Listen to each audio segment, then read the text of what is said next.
Chapter 1. The Weight of Oaths. There's a moment in Season 2 I keep coming back to. Not a battle, not a death. Something quieter. Robb Stark sitting alone in his tent after the victory at the Whispering Wood, turning Jaime Lannister's golden sword over in his hands. The weight of it.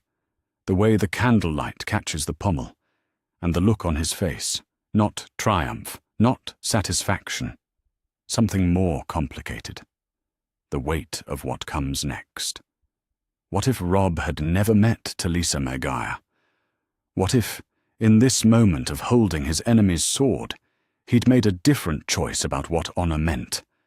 Tonight, let's follow that thread. The feast is loud around him, but Robb can't shake the feeling that he's watching it all from somewhere else. His bannermen are celebrating. Great Yon Umba's voice carries over the rest, retelling the charge for the 4th time tonight, each version growing more elaborate. The Karstark men are singing something old and northern. Theon is deep in his cups, laughing too loudly at something one of the Frey soldiers said. Robb should be celebrating too. They've won something real today. Jaime Lannister, the Kingslayer himself, captured. 2,000 men taken prisoner, the Lannister host scattered. His first real victory in open battle, and it couldn't have gone better if he'd planned it in his dreams. But he keeps thinking about what his mother said before she rode south to treat with Renly. About the promises he'd made, about the crossing at the Twins, and what it cost to secure safe passage. One of Lord Walder's daughters or granddaughters when the war is over, he'd agreed. The words had felt abstract then, a distant price for an immediate need. Now they feel like chains around his chest, heavy as the crown his men want to put on his head. A marriage he doesn't want to a woman he's never met, to a family his father barely trusted. But a promise made. An oath sworn. He's 16 years old, and every choice feels like it's being carved in stone. Your Grace. The voice breaks through his thoughts. Sir Roderick Castle approaches, weathered face serious in the torchlight. Your Lady Mother wishes to speak with you. In private. Robb nods, grateful for the interruption. He follows Sir Roderick out of the feast tent and across the camp to his mother's pavilion. She's sitting at the small table they use for war councils, maps pushed aside, hands folded. The look she gives him is the one he remembers from childhood, the one that meant she could see right through whatever excuse he was about to offer. You're troubled, she says. Not a question. We won today, Robb says, taking the chair across from her. I should be celebrating. Victory has its own weight, Catelyn says. Your father taught me that. The first time he came home from war, I thought he'd be joyful. Instead, he was careful. Like he'd learned something about himself he wasn't sure he wanted to know. Robb thinks about that. About the moment when he saw Jaime Lannister fall from his horse, blood streaming down his face. About how easy it had been to give the order to bind him. About how it had felt less like justice and more like necessity. The men want to call me king, he says finally. I know. And they want me to take a crown I'm not sure I deserve, marry a woman I've never met, and lead them into more battles like today. His mother reaches across the table and covers his hand with hers. Her fingers are cold, but steady. Tell me about the marriage pact. It's not what he expected her to say. He was prepared for wisdom about kingship, about duty, about the burden of command. Not this. I gave my word to Lord Frey, he says, one of his daughters, when the fighting is done. And you're having second thoughts. Robb pulls his hand free, stands, begins to pace the small space. I don't know her. I don't know anything about her, except that she's a Frey. Father never trusted Walder Frey. called him the late Lord Frey for good reason. And now I'm bound to marry into his house, to tie my line to his, because I needed to cross a bridge. The words taste bitter. This isn't how he imagined his life would go, back when he was just Ned Stark's eldest son, content to learn swordplay and help run Winterfell. Your father, Catelyn says slowly, married me for a treaty too. Robb stops pacing. He knows the story, of course, how Brandon Stark was supposed to marry his mother, how her betrothal was transferred to Ned after Brandon's death. Political necessity dressed up as honor, but he came to love you, Robb says. Eventually. Yes. She's quiet for a moment. But not at first. The first year of our marriage, I barely knew him. He was dutiful, kind, respectful, but distant. And I was homesick for River Run, mourning Brandon, angry at the whole situation. It wasn't love that made our marriage work, Robb. It was the choice to honor what we'd committed to. She stands, moves to the tent flap, looks out at the camp. The celebration is still going strong. He can hear laughter, singing, the clink of cups. Love is a luxury in our world, she continues, and marriage for people like us is about more than our own happiness. It's about the thousands of men out there who've left their homes to follow you, about the families they've left behind, about the realm we're fighting for. There's something in her voice that reminds him why she was his father's partner in ruling Winterfell, not just his wife. The steel beneath the gentle words. The Freys gave us passage when we needed it most, she says. They've pledged men to our cause, and Lord Walder, for all his faults, keeps his bargains. Honor him, and he'll honor you. And if I don't, then you'll learn what happens when lords stop trusting your word. The weight settles back on his chest, heavier now. Outside, someone has started playing a fiddle. The sound is thin but sweet, a tune he recognizes from Winterfell. I want to be the kind of king who keeps his promises, Robb says, even the hard ones. Then you'll be a better king than most. He thinks about that as they sit in comfortable silence, about what it means to be worthy of the crown his men want to give him, about the difference between the king he wants to be and the king the realm might need. When he leaves his mother's tent, the feast is beginning to wind down. Men are drifting back to their own fires, their own bedrolls. Tomorrow they'll march south toward whatever comes next, toward more battles, more choices, more weights to carry. He finds Theon near the horse lines, considerably less drunk than he'd appeared at the feast. His foster brother has always been good at that, seeming more careless than he actually is. Brooding again? Theon asks, leaning against a post. You won today, Robb. Enjoy it. I keep thinking about what comes after. After what? After we win. If we win. Theon considers this. In the firelight, he looks older than his years, more serious. Sometimes Robb forgets that Theon has lived his whole life as a hostage, that every choice he makes carries the weight of his father's rebellion. You're thinking about the Frey girl, Theon says, among other things. Political marriage. Could be worse. Theon's voice is carefully neutral. At least the Freys are on our side. For now. You don't trust them? Robb thinks about that. I don't know them well enough to trust or mistrust them. That's the problem. They stand in companionable quiet for a while, listening to the sounds of the camp settling down for the night, guards calling to each other, horses shifting in their lines, the crackle of dying fires. Can I ask you something? Robb says. When your father sent you to Winterfell, did you hate him for it? Theon is quiet for a long moment. When he speaks, his voice is careful.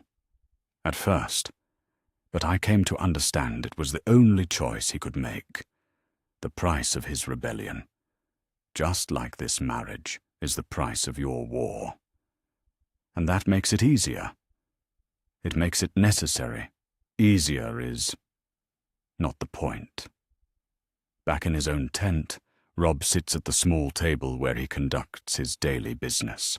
Maps of the riverlands spread before him, marked with troop positions and supply lines, reports from his scouts, letters from his bannermen, the infrastructure of war, all of it dependent on the alliance he bought with a marriage promise. He pulls out a clean piece of parchment, dips his quill in ink, and begins to write. Lord Walder, I write to you in the aftermath of our victory at the Whispering Wood, where your men fought with honor alongside mine. The Kingslayer is taken, and the way south lies open before us. I wish to reaffirm the pledges made when we last met at the Twins. When this war is concluded, and the realm is at peace, I will gladly honor our agreement, and take one of your daughters to wife, as befits the alliance between our houses. I ask only that you choose the bride you think most suitable, and that you give her my assurance that she will be treated with all the respect and honor due a queen in the north. I remain your faithful ally, Robb Stark, king in the north. He seals the letter with his father's ring, his ring now, and calls for a raven. The bird will reach the Twins in 2 days. Lord Walder will know that Robb Stark keeps his word. As he prepares for sleep, Robb thinks about tomorrow's march, about the war ahead, about the woman he'll marry, somewhere among Lord Walder's daughters, whose name he doesn't even know yet. It's not the life he would have chosen. But choice, he's beginning to understand, is another luxury he can't afford. Outside his tent, the last of the celebration finally dies away. The camp settles into the quiet rhythms of sleep, broken only by the occasional challenge and response of the sentries.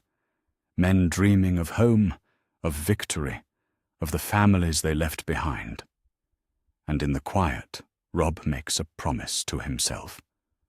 Whatever comes next, whoever he marries, however this war ends, he'll meet it with the honor his father taught him.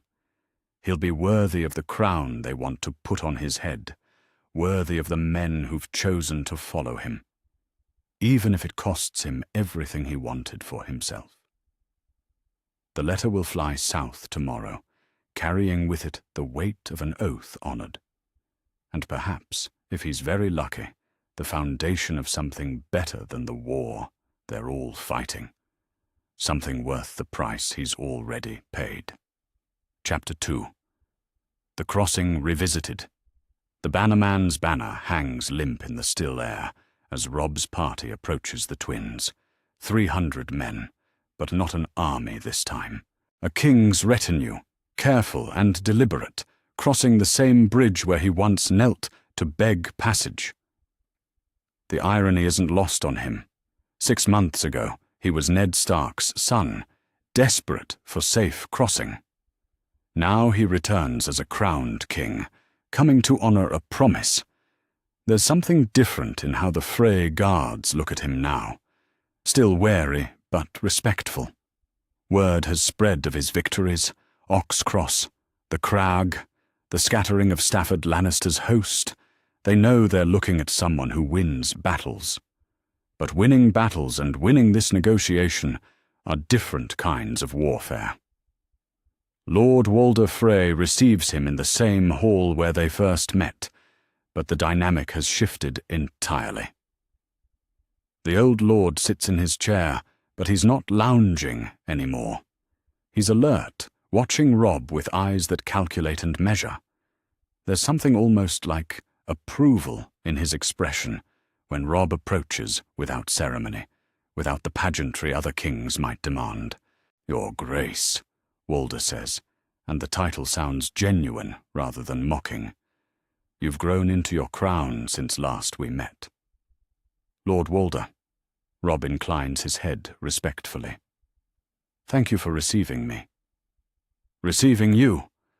Boy, you're here to marry one of my daughters. I should be thanking you." The old man's cackle is sharp but not cruel. "Though I'll admit, I didn't expect you to actually return. Most young kings find excuses to wiggle out of their promises." The words hang in the air like a test. Robb can feel his bannerman behind him, waiting to see how he'll respond to the implied insult. "I gave you my word," Robb says simply. "That's worth more to me than any excuse I might find." Something shifts in Walder's expression. For just a moment, the calculating lord disappears, and Robb sees something that might be respect, or perhaps just surprise that someone under 30 actually means what they say. "Well then," Walder says, settling back in his chair, "let's see about finding you a suitable bride." The great hall fills slowly as the Frey family gathers. Robb has never seen so many people who share the same nose. Sons, daughters, grandsons, granddaughters, great-granddaughters, all arranged in a careful hierarchy that speaks to decades of internal family politics. The younger ones whisper and stare. The older ones watch with the careful attention of people who understand what this marriage means for their house. "Your letter mentioned that I should choose," Walder says, gesturing to a group of young women standing near the high table. "So I've narrowed it to 3, my finest unmarried daughters." Robb's mouth goes dry. This is the moment he's been dreading and preparing for in equal measure. Somewhere in this hall is the woman who will be his queen, share his bed, bear his children, a stranger who will become the most important person in his life through politics rather than choice. "May I meet them?" he asks. Of course. Roslyn, Arwen, Walder, step forward." 3 young women approach, and Robb tries to see them as individuals rather than political necessities. It's harder than he expected. Roslyn Frey is probably his age, with dark hair and intelligent eyes that remind him uncomfortably of Arya. She moves with quiet grace, and when she curtsies, it's perfectly executed, but not overly practiced. Natural rather than rehearsed. Arwen is younger, perhaps 15, with the nervous energy of someone trying very hard to make a good impression. Pretty enough, but she keeps glancing at her father as if seeking approval for every gesture. Walder is closer to 20, stocky and practical looking, with calloused hands that suggest she's not afraid of work. When their eyes meet, she gives him a small, surprisingly warm smile. "Your Grace," Roslyn says, her voice steady.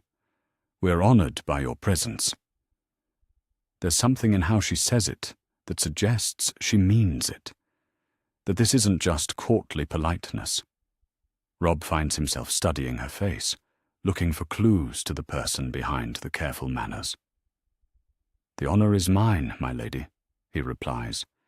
"I hope we might have a chance to speak privately." "All of you," he adds quickly, including the other sisters. What follows is perhaps the strangest afternoon of Robb's life. 3 separate conversations with 3 different women, each carefully chaperoned, each dancing around the central fact that he's choosing a wife based on political necessity rather than personal preference. With Arwen, the conversation is stilted and awkward. She's clearly been coached on appropriate topics for a king's interest, and she recites them like lessons. The weather, the excellence of Frey hospitality, the honor of serving the realm. Sweet enough, but there's no spark of genuine personality beneath the performance. Walder is more direct. "You don't want to be here," she says, after they've exhausted the usual pleasantries. "I can see it in your eyes." "It's not that simple," Robb says carefully. "It is, though. You're here because you gave your word, not because you want a wife. That's honorable, but it's not romantic." She shrugs. "I suppose the question is whether you can be content with honorable." The honesty is refreshing, but also slightly unsettling. Walder seems perfectly comfortable with the transactional nature of their potential marriage in a way that makes Robb feel naive for wanting something more. With Roslyn, the conversation is different entirely. She asks him about the war, not in the way someone seeking gossip might, but with genuine curiosity about strategy and motivation. Why did you crown yourself king in the north instead of supporting one of the other claimants? She asks. They're walking in the godswood, such as it is. A few heart trees planted more for form than faith. I didn't want a crown, Robb admits. My bannermen gave me one. They said they'd had their fill of southern kings. But you kept it. I kept it. Why? It's a simple question, but it cuts right to something he's been struggling with since Oxcross. Because I realized that wanting power and accepting responsibility aren't the same thing. I may not have wanted to be king, but the realm needs someone who won't sell it for personal gain. Roslyn considers this. And you think you can be that person? I'm trying to learn how. They walk in silence for a few minutes. When Roslyn speaks again, her voice is thoughtful. My father has been Lord of the Crossing for 40 years. I've watched him navigate every major conflict in the realm. Do you know what I've learned? What? That leadership isn't about making the right choices. It's about making choices you can live with, and then living with them completely. Something in the way she says it reminds Robb of his mother. Not the words themselves, but the quality of mind behind them. The sense of someone who thinks carefully about what they say. You've been thinking about leadership for a while, he says. I've been thinking about what it would mean to marry a king, she corrects gently. They're not the same thing, but they're related. That evening, Walder Frey asks for his decision. The family has gathered again in the Great Hall, but this time the atmosphere is expectant rather than curious. Everyone knows this is the moment that will reshape the political landscape of the Riverlands. So, Robb looks at the three sisters standing before him. Arwen nervous but hopeful. Walder resigned but accepting. Roslyn calm and watchful. Lord Walder, he says, if she'll have me, I would be honored to ask for Lady Roslyn's hand in marriage. The hall erupts in polite applause, but Robb is watching Roslyn's face. For just a moment, she looks genuinely surprised, then pleased, then something that might be relief. Well, girl, Walder demands. What say you? Roslyn steps forward, and when she speaks, her voice carries clearly across the hall. I would be honored to accept your grace. The formalities that follow blur together. Negotiations over dowry and dower, discussions of wedding dates and guest lists, the careful choreography of uniting two great houses. But Robb finds himself watching Roslyn throughout, trying to understand the woman he's just promised to marry. When she catches him looking, she doesn't look away. Instead, she gives him a small smile that seems to say, we're in this together now, whatever it brings. Later, after the feast, after the toasts, after the ceremonial exchange of gifts, Robb and Walder meet privately in the Lord's Solar. The negotiation is sharp but fair. The Freys will provide 4,000 men for Robb's war effort, double their original commitment. In exchange, Roslyn will be crowned queen in the north, and their firstborn son will inherit both the north and the Riverlands. You're getting the best of my daughters, Walder says, as they finalize the agreements. Sharp as a blade, that one. Sharper than some of my sons, if I'm being honest. I'm grateful for the match, my lord. See that you are, and see that you treat her well. I may be old, and I may be practical, but I'm still her father. There's steel in the old man's voice that reminds Robb that for all his jokes and calculating nature, Walder Frey genuinely cares about his family. You have my word, Robb says. Your word. Walder laughs, but it's not unkind. A year ago, I wouldn't have put much stock in that. But you've surprised me, boy. King Robb Stark, who actually keeps his promises. There's something to be said for that. As Robb prepares to leave the twins, he realizes something has shifted in how he thinks about the future. The marriage is still political necessity, but it's no longer just that. Roslyn Frey is intelligent, thoughtful, and stronger than her youth suggests. She could be a true partner in ruling, not just a wife to secure an alliance. It's not love, not yet. But it could be something better than he dared to hope. The last thing he sees as his party crosses the bridge is Roslyn standing on the battlements, watching them go. She raises her hand in farewell, and he finds himself looking forward to the day he'll cross this bridge again. This time, to bring her home. Chapter 3. The Wolf and the Tower. The Sept of the Twins has never held so many people. Every major house of the North and Riverlands has sent representatives, and the walls strain to contain them all. Robb stands before the altar in his finest doublet, the one his mother had made for him when he was crowned, midnight blue with a silver direwolf across the chest. The symbolism isn't lost on anyone present. The king in the north, taking a Riverland's bride, binding two fractured kingdoms together with marriage vows. But it's not the political significance that makes his hands shake as he waits. It's the simple fact that, in a few minutes, he'll be married to a woman he's spoken with perhaps a dozen times, and their entire future will rest on whether they can build something real from political necessity. The doors open, and Roslyn enters on her father's arm. She's beautiful in a way that catches him off guard, not because he hadn't noticed before, but because today she looks like a queen.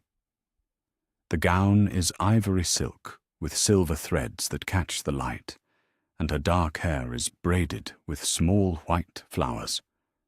But it's her expression that strikes him most, calm, determined, and something that might be genuine happiness. When she reaches the altar, Lord Walder places her hand in Robb's with more ceremony than Robb expected. "Take care of her, boy," he whispers, too quietly for anyone else to hear. "She's worth more than you know." The ceremony itself passes in a blur of familiar words and unfamiliar weight. Robb has attended weddings before, but being the center of one is entirely different. Every word the Septon speaks seems to echo with permanence, with the understanding that these vows will shape not just their lives, but the future of kingdoms. When it comes time for the cloak ceremony, Robb removes the Frey colours from Roslyn's shoulders and replaces them with the grey and white of House Stark. The symbolism is ancient and powerful. She's leaving her father's protection and entering his. But as he fastens the clasp, she looks up at him with an expression that seems to say, "We're protecting each other now." "With this kiss, I pledge my love," Robb says, the traditional words feeling both formal and intimate. When their lips meet, it's chaste and careful. But there's something underneath, a promise of something more than duty. The feast that follows is magnificent in a way that only the Freys could manage. 7 courses, each more elaborate than the last, served in the great hall decorated with banners from every house in attendance. The Great John leads a toast that's so enthusiastic it threatens to bring down the rafters. Even the usually reserved Roose Bolton seems pleased with the match. But what strikes Robb most is how naturally Roslyn takes to her role as hostess. She speaks with each High Lord and Lady personally, remembering details about their families, their lands, their concerns. She draws out shy young knights and manages to make even the most gruff old warriors smile. She's not performing queenliness. She simply possesses it. Your bride has a gift, Catelyn murmurs to him during a break between courses. She understands that royal power comes from making people feel seen, not from making them feel small. Robb watches Rosalind speaking with Lady Mormont, somehow managing to find common ground between the stern Bear Island matriarch and herself. She's remarkable, he agrees. I don't think I quite understood that before today. Good marriages often begin with pleasant surprise, his mother says. The discovering that your spouse is more than you hoped for, rather than less.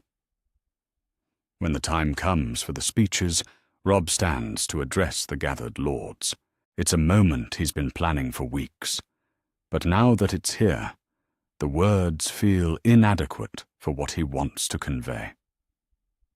My lords and ladies, he begins, today we celebrate more than a marriage. We celebrate the joining of two great houses, the strengthening of bonds that have endured through peace and war alike. House Frey has stood with the North when we needed them most, and I am honored to call Lord Walder not just ally, but family. He turns to Walder, who's watching with an expression of genuine pleasure. My lord, you have given me a treasure beyond price in your daughter. I swear to you, before these witnesses, that I will cherish her, protect her, and honor her all the days of my life.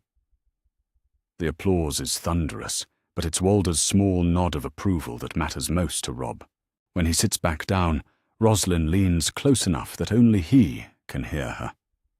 That was well said. But you know the real test isn't what you promise in public. It's what you do when no one is watching. There's something in her voice that tells him she's not just talking about marriage. She's talking about kingship, about the choices leaders make when there's no audience to impress or disappoint. The evening continues with music and dancing, and Robb finds himself genuinely enjoying it in a way he hadn't expected.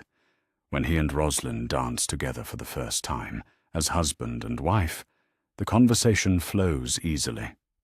Are you nervous? She asks, as they move through the steps. Terrified, he admits. Are you? The same. She smiles. But I think that's probably normal. We're making up the rules as we go along. The rules? For how this works. A marriage between equals who happen to be strangers. A queen who wasn't raised to be a queen. A king who never wanted a crown. She pauses. We get to decide what we want this to be. The thought is both liberating and daunting. What do you want it to be? Partnership, she says, without hesitation. I want to help you rule well. I want to be useful, not decorative. I want our children to inherit a realm worth having. It's exactly what Robb had hoped for, but hadn't dared to expect. I want that too. Good. Then we're already ahead of most royal marriages. When the bedding ceremony is called for, Robb feels his stomach clench. It's tradition, but it's also the part of the wedding he's been dreading most. The idea of their private moments becoming public spectacle makes his skin crawl, but Rosalind handles it with more grace than he manages. She smiles and allows the ladies to escort her away, but not before catching his eye with an expression that somehow manages to be both reassuring and promising. The men who carry Robb to the bedchamber are boisterous but respectful. The Great John regales them with increasingly inappropriate advice, while Theon makes jokes that are actually funny rather than crude. But underneath the revelry, there's genuine affection for their king, genuine happiness that he's found a worthy bride. When the chamber door finally closes behind the last of the well-wishers, Robb finds himself alone with his wife for the first time. She's sitting on the edge of the bed in a simple white shift, her hair loose around her shoulders, and suddenly the political significance of everything falls away. She's just a young woman who's as nervous and uncertain as he is. We don't have to, he begins, then stops, unsure how to finish the sentence gracefully. I know, she says quietly, but I want to. Not because it's expected, but because I want this marriage to be real. All of it. She stands and moves closer to him, close enough that he can see the flecks of gold in her brown eyes. I'm not going to pretend this is a love match, she continues, but I think it could become something just as valuable, if we're both willing to work for it. The honesty in her voice undoes something tight in his chest. I think so too. What follows is tender rather than passionate, careful rather than desperate. They're two people learning each other, building something new together. It's not the romance of songs, but it's real in a way that feels more solid than mere infatuation. Afterward, as they lie in the darkness talking quietly, Robb realizes something fundamental has shifted. This isn't just political necessity anymore. Rosalind Frey, Rosalind Stark now, is genuinely remarkable, intelligent, capable, and strong enough to be a true partner in everything that's coming. What are you thinking? She asks, her head resting on his shoulder. That I might be the luckiest man in the 7 kingdoms. Might be. Will be. Once I figure out how to be worthy of you. She laughs softly. I think we'll figure it out together. The next morning, ravens arrive from across the realm. News of Stannis Baratheon's movements, of battles won and lost, of the chess pieces of war shifting across the map. But as Robb reads the reports with Rosalind beside him, offering insights he wouldn't have considered on his own, he realizes something important. Whatever comes next, he won't be facing it alone. Stannis is moving toward King's Landing, he tells her, showing her the message from their spies. This could be our chance to strike while the Lannisters are distracted. She studies the letter carefully. Or it could be a trap. If Stannis loses, we'll be facing a unified enemy with renewed confidence. What would you do? I'd wait, let them bleed each other, then move against whoever's left standing. She looks up at him. But I'm not the general. What does your gut tell you? It's the right question, and it makes him realize she understands something crucial about leadership that many of his advisors miss. Sometimes strategy matters less than instinct. To wait, he says, to build our strength while they tear each other apart. Then that's what we'll do. The simple confidence in her voice, the easy assumption that they're making these decisions together, feels like the best wedding gift he could have received. As word spreads of the royal marriage's success, of the increased Frey military commitment, of the strengthened Northern Riverlands alliance, Robb begins to see the war differently. Not as a series of battles to survive, but as a campaign they might actually win. And when he looks at his new wife, already reading reports and making notes about supply lines and troop movements, he thinks they might just be building something that will last long after the fighting ends. Something worth all the choices that brought them here. Chapter 4. The Young Queen's Council. The war tent feels different now. There's a second chair at the map table, positioned not beside the king's seat like a decoration, but across from it like an equal participant. Rosalind sits there now, 3 months into their marriage, her presence as natural as if she's been part of these councils for years. The bannermen no longer look surprised when she speaks. They listen. This morning's council is crucial. Reports have been arriving all night from scouts and ravens, painting a picture of Lannister weakness that might represent the best opportunity they've had since the war began. But opportunity is dangerous when you're not certain it's real. "Show me Casterly Rock again," Robb says, studying the detailed map Rosalind had commissioned from a merchant who'd traded there for 20 years. "Here," she says, pointing to the main approaches. 3 ways up the rock, the main road, heavily fortified, the sea gate, which requires ships we don't have, and this. Her finger traces a thin line up the eastern face. A goat track, barely wide enough for men in single file, but it leads directly to the inner ward. Rose Bolton leans forward. How do we know this track exists? It's not on any map we've seen. Because I asked the right questions of the right people, Rosalind says simply. Gold buys information, but trust buys truth. I've been corresponding with merchants, servants, minor nobles who've visited the rock.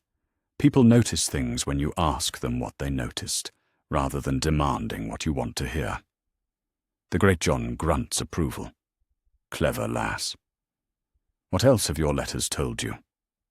Rosalind spread several pieces of parchment across the table. Tywin Lannister is in King's Landing, trying to shore up Joffrey's position. Stafford Lannister is dead, his host scattered. Jaime is still our prisoner. That leaves Sir Forley Prester holding Casterly Rock with perhaps 1,500 men, most of them green boys and old sellswords. 1,500 is still a significant force behind strong walls, Edmure interjects. It is, Roslin agrees, which is why we don't assault the walls, we bypass them. She pulls out another map, this one showing the lands around Lannisport. The harvest is in from the golden wheat fields. Granaries are full. The port is busy with trade ships from across the narrow sea. If we take Lannisport, we control the rock's supplies. If we control the supplies, we can starve them out while living off their own stores. Robb studies the maps, but he's watching his wife's face as much as the parchment. Over the past months, he's learned to read her expressions during strategic discussions, the slight tilt of her head when she's considering variables, the way her fingers trace patterns on the table when she's working through complex problems. Right now she looks confident, but careful. What's the catch? He asks. Time. We have to move before Tywin realizes how exposed Casterly Rock is. And we have to move with overwhelming force, fast enough that they can't send for reinforcement from King's Landing. How overwhelming? Everything we have, 40,000 men, including the new Frey forces. She looks around the table. It's a risk. If we commit everything to this campaign, and it fails, we lose the war. The tent falls silent. It's the kind of decision that defines reigns and reshapes kingdoms. The sort of choice Robb has been preparing for since he took the crown, but which still feels impossibly heavy when the moment arrives. What do you think? He asks Rosalind directly. I think caution is usually wise, but this isn't a usual situation. The Lannisters are weaker than they've been since the war started. If we wait for a safer opportunity, we might wait forever. The discussion that follows is intense and wide-ranging. Lord Karstark argues for striking immediately. Rose Bolton advocates for more reconnaissance. The Great John wants to know if they can get ships to support the assault. But throughout it all, Robb finds himself relying more and more on Roslind's insights, not because she's his wife, but because she's consistently right. She knows which Riverlands houses can be trusted absolutely, and which might waver. She understands the economic pressures that drive political decisions. She sees patterns in the intelligence reports that even experienced commanders miss. The Westerling forces pulled back from Ashmark 3 days ago, she notes, pointing to one of the dispatches. That's the 4th Lannister ally to retreat to more defensible positions this month. They're consolidating, which means they're afraid. Afraid armies make mistakes. What kind of mistakes? Robb asks. They leave weak points exposed while they reinforce strong ones. They focus on protecting what they have instead of considering what they could lose. She looks up from the map. Casterly Rock is their strong point. Lannisport is what they could lose. The decision, when it comes, feels inevitable. They'll march on Lannisport with the full Northern and Riverlands host, supported by the expanded Frey contingent. Fast movement, overwhelming force, and the element of surprise. As the bannermen file out to prepare their men, Robb and Roslin remain behind, with the maps and dispatches spread between them. In the quiet after the council, he realizes how much he's come to depend on her counsel. Not just the strategic insights, though those are invaluable, but the way she thinks about problems. "You see things the rest of us miss," he tells her. "I see different things," she corrects. "You see the battlefield. Lord Bolton sees the politics. The great Jean sees the honor. I see the people behind all of it. The servants who know which lords treat them well. The merchants who understand where the real power flows. The minor nobles who notice when things change." "Where did you learn to think like that?" "From watching my father navigate 40 years of river politics. From being the daughter everyone underestimated because I wasn't a son." She smiles, but there's steel underneath it. "People tell you things when they don't think you matter. You learn to listen to what they're really saying." That evening, as the army begins its march toward Lannisport, Robb rides beside his queen for the first time in a military campaign. The sight of her mounted on her pale mare, wearing practical traveling clothes instead of court finery, seems to inspire the men. She's not hiding in the baggage train like some pampered royal wife. She's sharing the hardships of the march. "How does it feel?" she asks, as they watch their combined host stretch out along the river road. "Commanding 40,000 men?" "Terrifying," he admits, "and exhilarating, and like something I'm not sure I deserve." "The feeling that you might not deserve it is what makes you worthy of it," she says. "My father told me once that the lords he trusted most were the ones who questioned their own decisions." As they ride, she continues the work she's been doing since their marriage, the careful cultivation of relationships that turn alliances into genuine loyalty. She knows the names of company commanders, asks about their families, remembers details from previous conversations. The Frey contingent, in particular, responds to her attention with growing devotion. "She's not like what we expected," Robb overhears one of the Frey knights telling his companion. "Not like a Frey at all, really. More like, well, like a proper queen." The irony isn't lost on him. Roslin Frey is becoming beloved precisely because she doesn't act like the grasping, ambitious stereotype people expect from her family name. When word comes that they've successfully taken Lannisport with minimal casualties, the celebration in the camp is jubilant but controlled. Roslin had insisted on detailed plans for occupying the city without alienating the population, and the foresight pays off. Instead of a sullen, occupied port, they control a functioning economic center. "The gold mines are still producing," reports Sir Brynden when he returns from the advance force.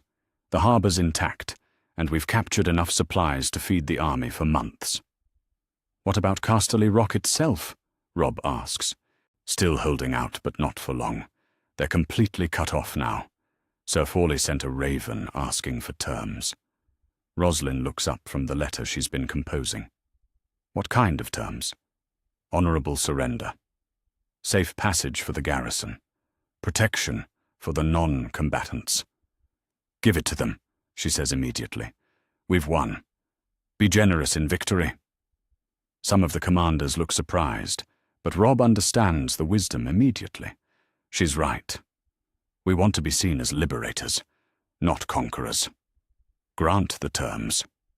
The fall of Casterly Rock 3 days later changes everything, not just because they've captured the Lannister ancestral seat, but because of how they captured it, through intelligence, planning, and overwhelming force applied with precision rather than brutality. It's the kind of victory that makes enemies reconsider their allegiances. Ravens from across the Westerlands, Roslin reports that evening, sorting through the messages that have been arriving all day. House Marbrand is asking for terms. Lord Crakehall wants to negotiate. Even the Rains are suggesting they might reconsider their loyalties. The Rains? Robb is genuinely surprised. I thought they were extinct. Distant cousins, holding minor lands. But still, when even the minor houses start switching sides, it means something fundamental has shifted. She's right, and they both know it. This isn't just a military victory. It's the beginning of a political avalanche that could reshape the balance of power across Westeros. As Robb looks at his wife, his queen, his partner, his most trusted advisor, he realizes something that would have seemed impossible just months ago. This marriage, begun as political necessity, has become the foundation of everything he hopes to build. Not just a dynasty, but a different kind of kingdom. One built on intelligence, wisdom, and the understanding that the best victories are won before the battle begins. What comes next? He asks her. Now we consolidate what we've gained, secure the loyalty of the new territories, prepare for whatever Tywin throws at us when he realizes how much he's lost. She pauses, and we start thinking about what kind of realm we want to rule when this war is over. It's the right answer. The Queen's answer. The response of someone who understands that winning wars is only the beginning of the real work. As they plan for tomorrow's challenges, Robb reflects on how much has changed since that night in his tent after the Whispering Wood, when keeping his word felt like a burden rather than an opportunity. The choice to honor his promise to House Frey has given him not just an ally, but a true partner in the enormous task of ruling justly. Something that feels more valuable than any crown. Chapter 5. The Golden Tooth Falls. The siege towers cast long shadows across the Golden Tooth as the sun sets on what will be the fortress's final day of Lannister control. Robb stands on the ridge overlooking the ancient stronghold, watching his engineers make final preparations for tomorrow's assault. 43,000 men spread across the valley below, the largest army he's ever commanded. The combined banners of the North, Riverlands, and Freys create a tapestry of power that would have been unimaginable when this war began. But it's not the size of his army that makes this moment feel like a turning point. It's the quality of the intelligence they're acting on, the precision of their planning, the sense that they're not just winning battles anymore, but reshaping the political landscape of Westeros. The last raven from the tooth came this morning, Roslin reports, approaching with a dispatch in her hand. Lord Lefford is asking for terms again. What kind of terms? Honorable surrender for his garrison, safe passage to King's Landing, protection for the civilian population. She pauses. And a personal request that we consider mercy for the Westerlands houses that have served the Lannisters out of fear rather than loyalty. Robb takes the letter, but he's watching his wife's expression as much as reading the words. After 6 months of marriage, he's learned that her political instincts are usually sound. What do you think? I think Lord Lefford is a practical man who sees which way the wind is blowing, and I think he's offering us something more valuable than just a fortress, which is a chance to win without becoming the thing we're fighting against.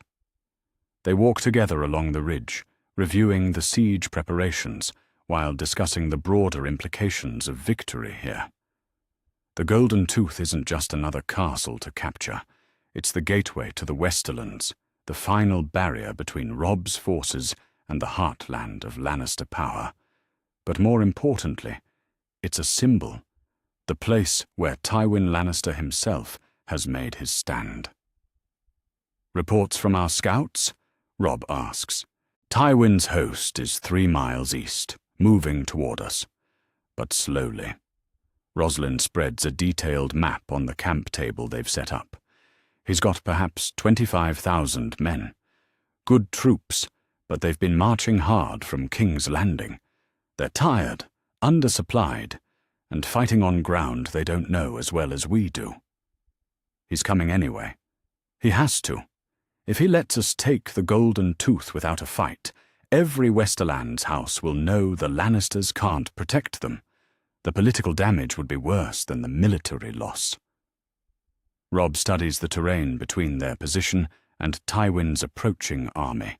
The old lion is walking into a trap, but it's a trap he has no choice but to enter. What about our casualties? Minimal, if we do this right. Lord Lefford's already talking surrender. The garrison won't fight to the death for a lost cause. And Tywin... She traces his likely approach on the map. Tywin will have to attack uphill, against prepared positions, with exhausted troops. It's the kind of tactical situation commanders dream about. Overwhelming advantages in numbers, position, and morale. But as Robb looks at the map, he finds himself thinking less about the battle and more about what comes after. Roslin, he says slowly, if we capture Tywin Lannister, the war effectively ends. With Jaime already our prisoner and Tywin taken, the Lannister military leadership is gone. Cersei can't hold the Iron Throne against us. And then we have to rule. The enormity of it settles over him like a weight. All of it. Not just the North. Not just the Riverlands. The Seven Kingdoms. She moves closer, her voice quiet enough that only he can hear. Are you ready for that? I don't know. Are you? I think we'll learn together. The same way we've learned everything else. The battle, when it comes, unfolds exactly as their planning predicted. The Golden Tooth surrenders at dawn, Lord Lefford personally opening the gates and offering the garrison submission. Tywin's assault on their positions 3 hours later is fierce, but doomed.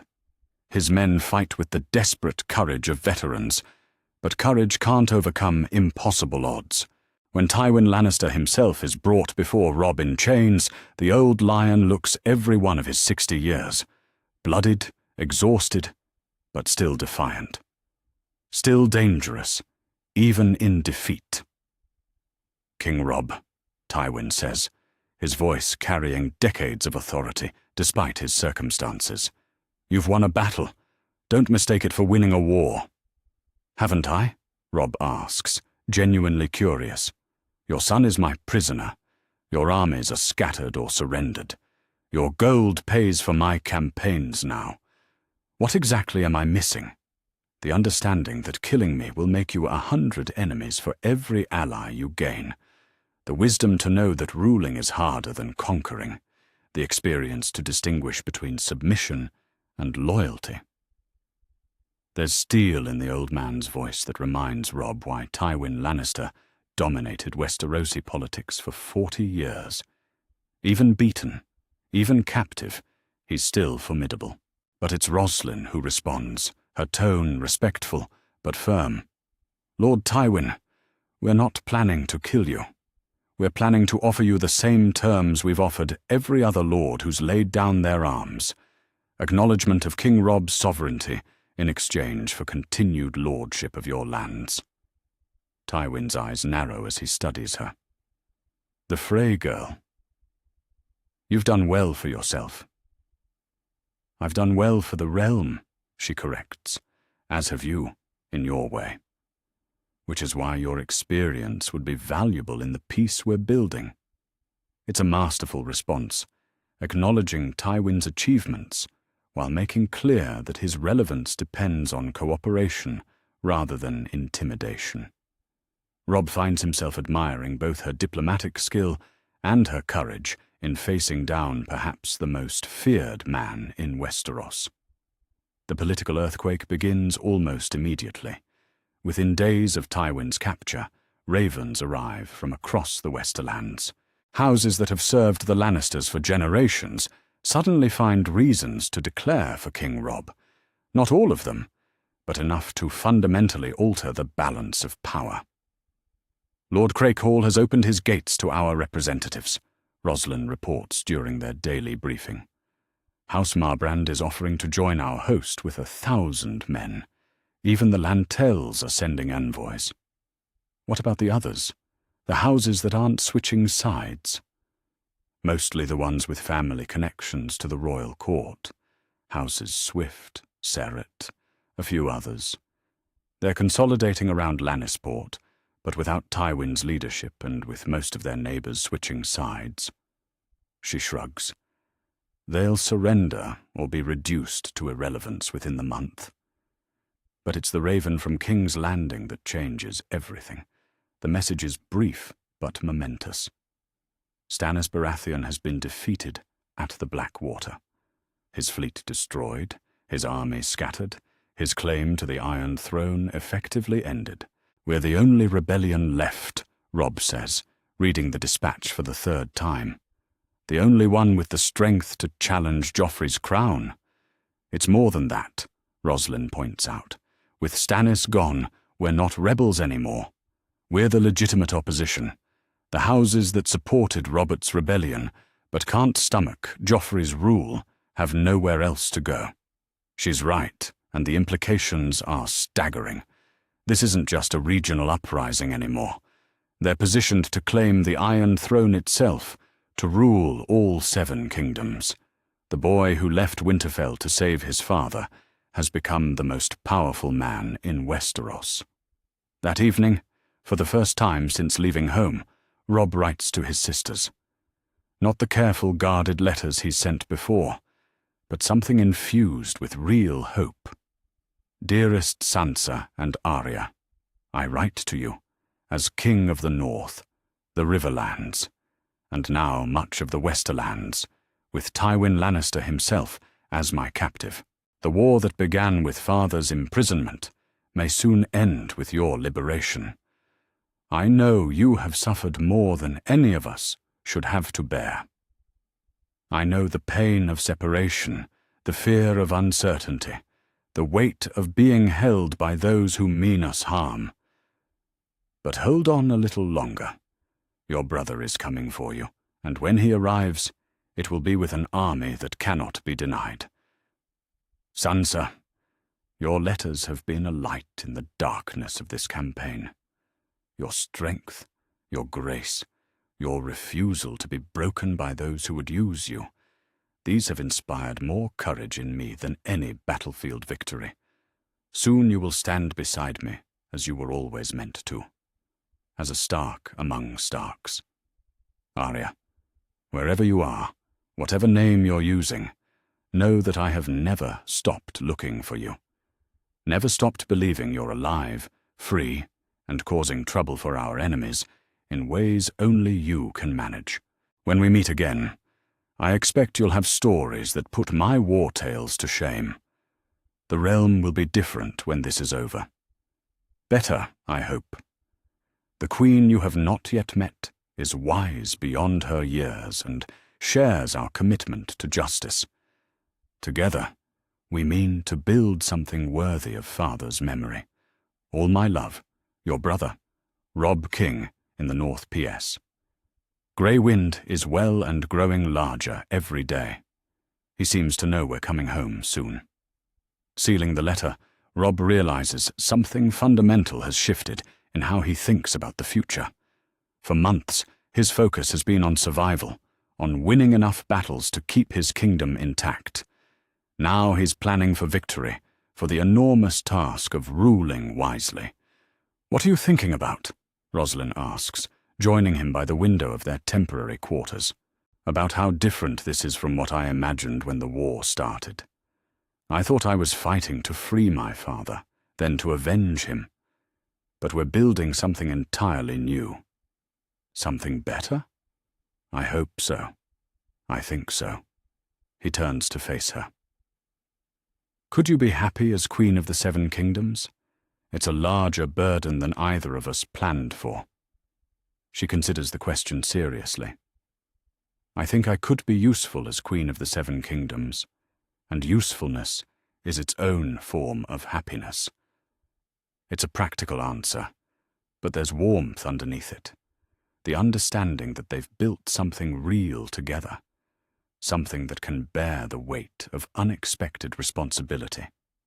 As reports continue to arrive of surrendering castles, switching allegiances, and the slow collapse of Lannister power, Robb begins to see the endgame clearly. Not just victory in the War of the Five Kings, but the chance to reshape Westeros itself. The boy who honored a marriage pact out of duty has become a king who might actually deserve his crown.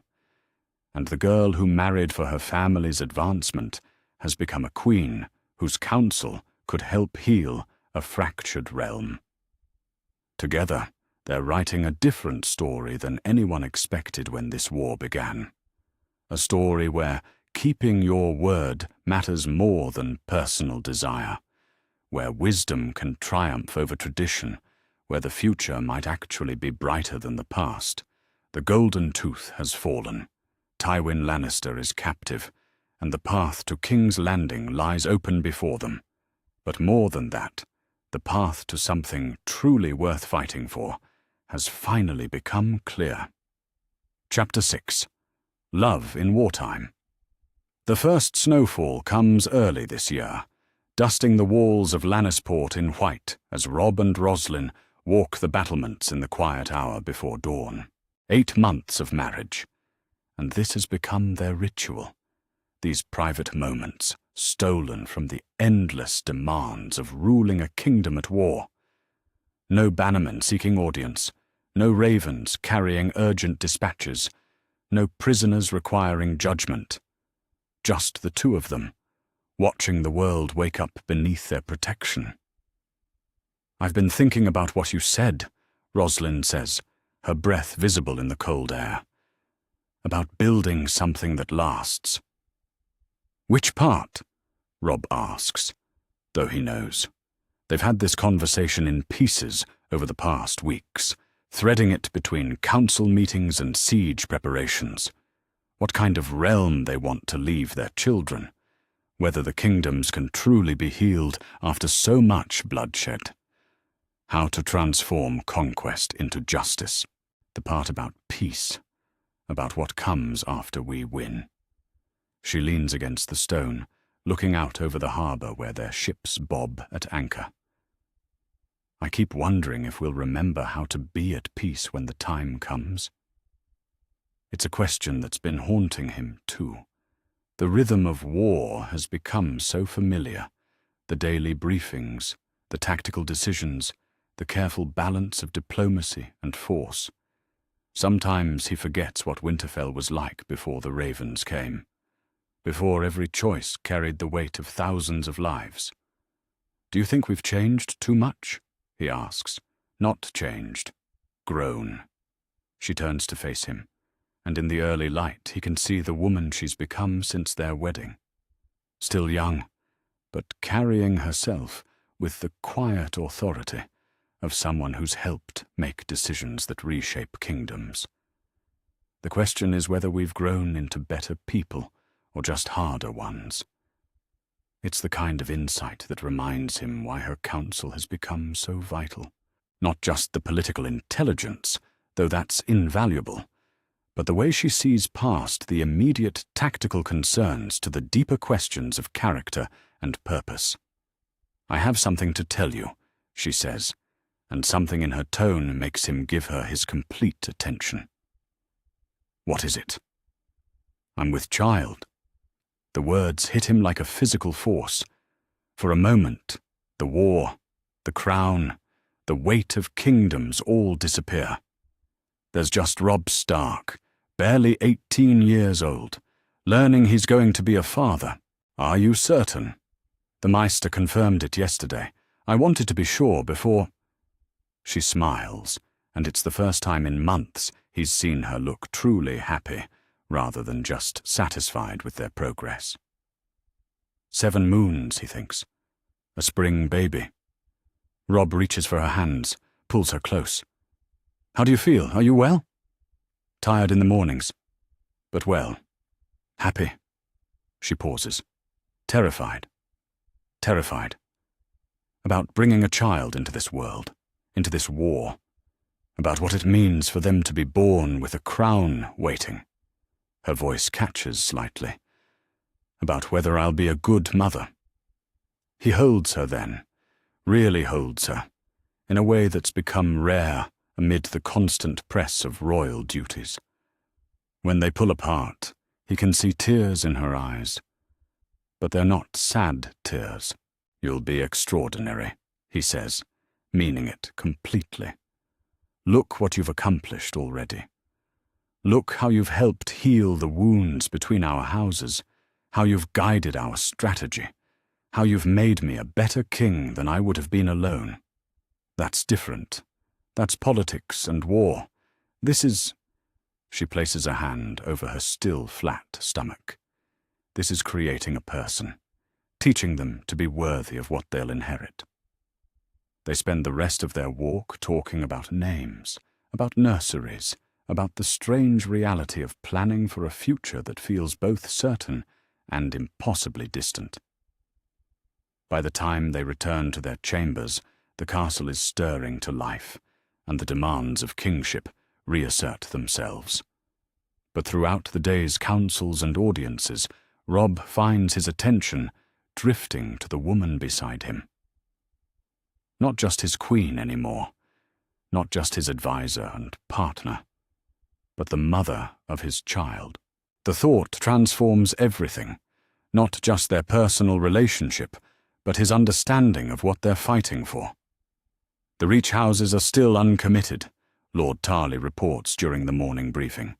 Tyrell seems content to wait and see which way the wind blows. Can we afford to wait for them? Asks Sir Brynden. We can afford patience better than we can afford haste, Roslin responds. Lord Tyrrell isn't our enemy, just not yet our ally. Better to let him come to us when he's ready than to force a confrontation that might drive him toward Joffrey. Robb watches her as she speaks, noting how naturally she's assumed equal status in these discussions. The bannermen no longer look to him for confirmation when she makes a point. They trust her judgment as much as his, sometimes more.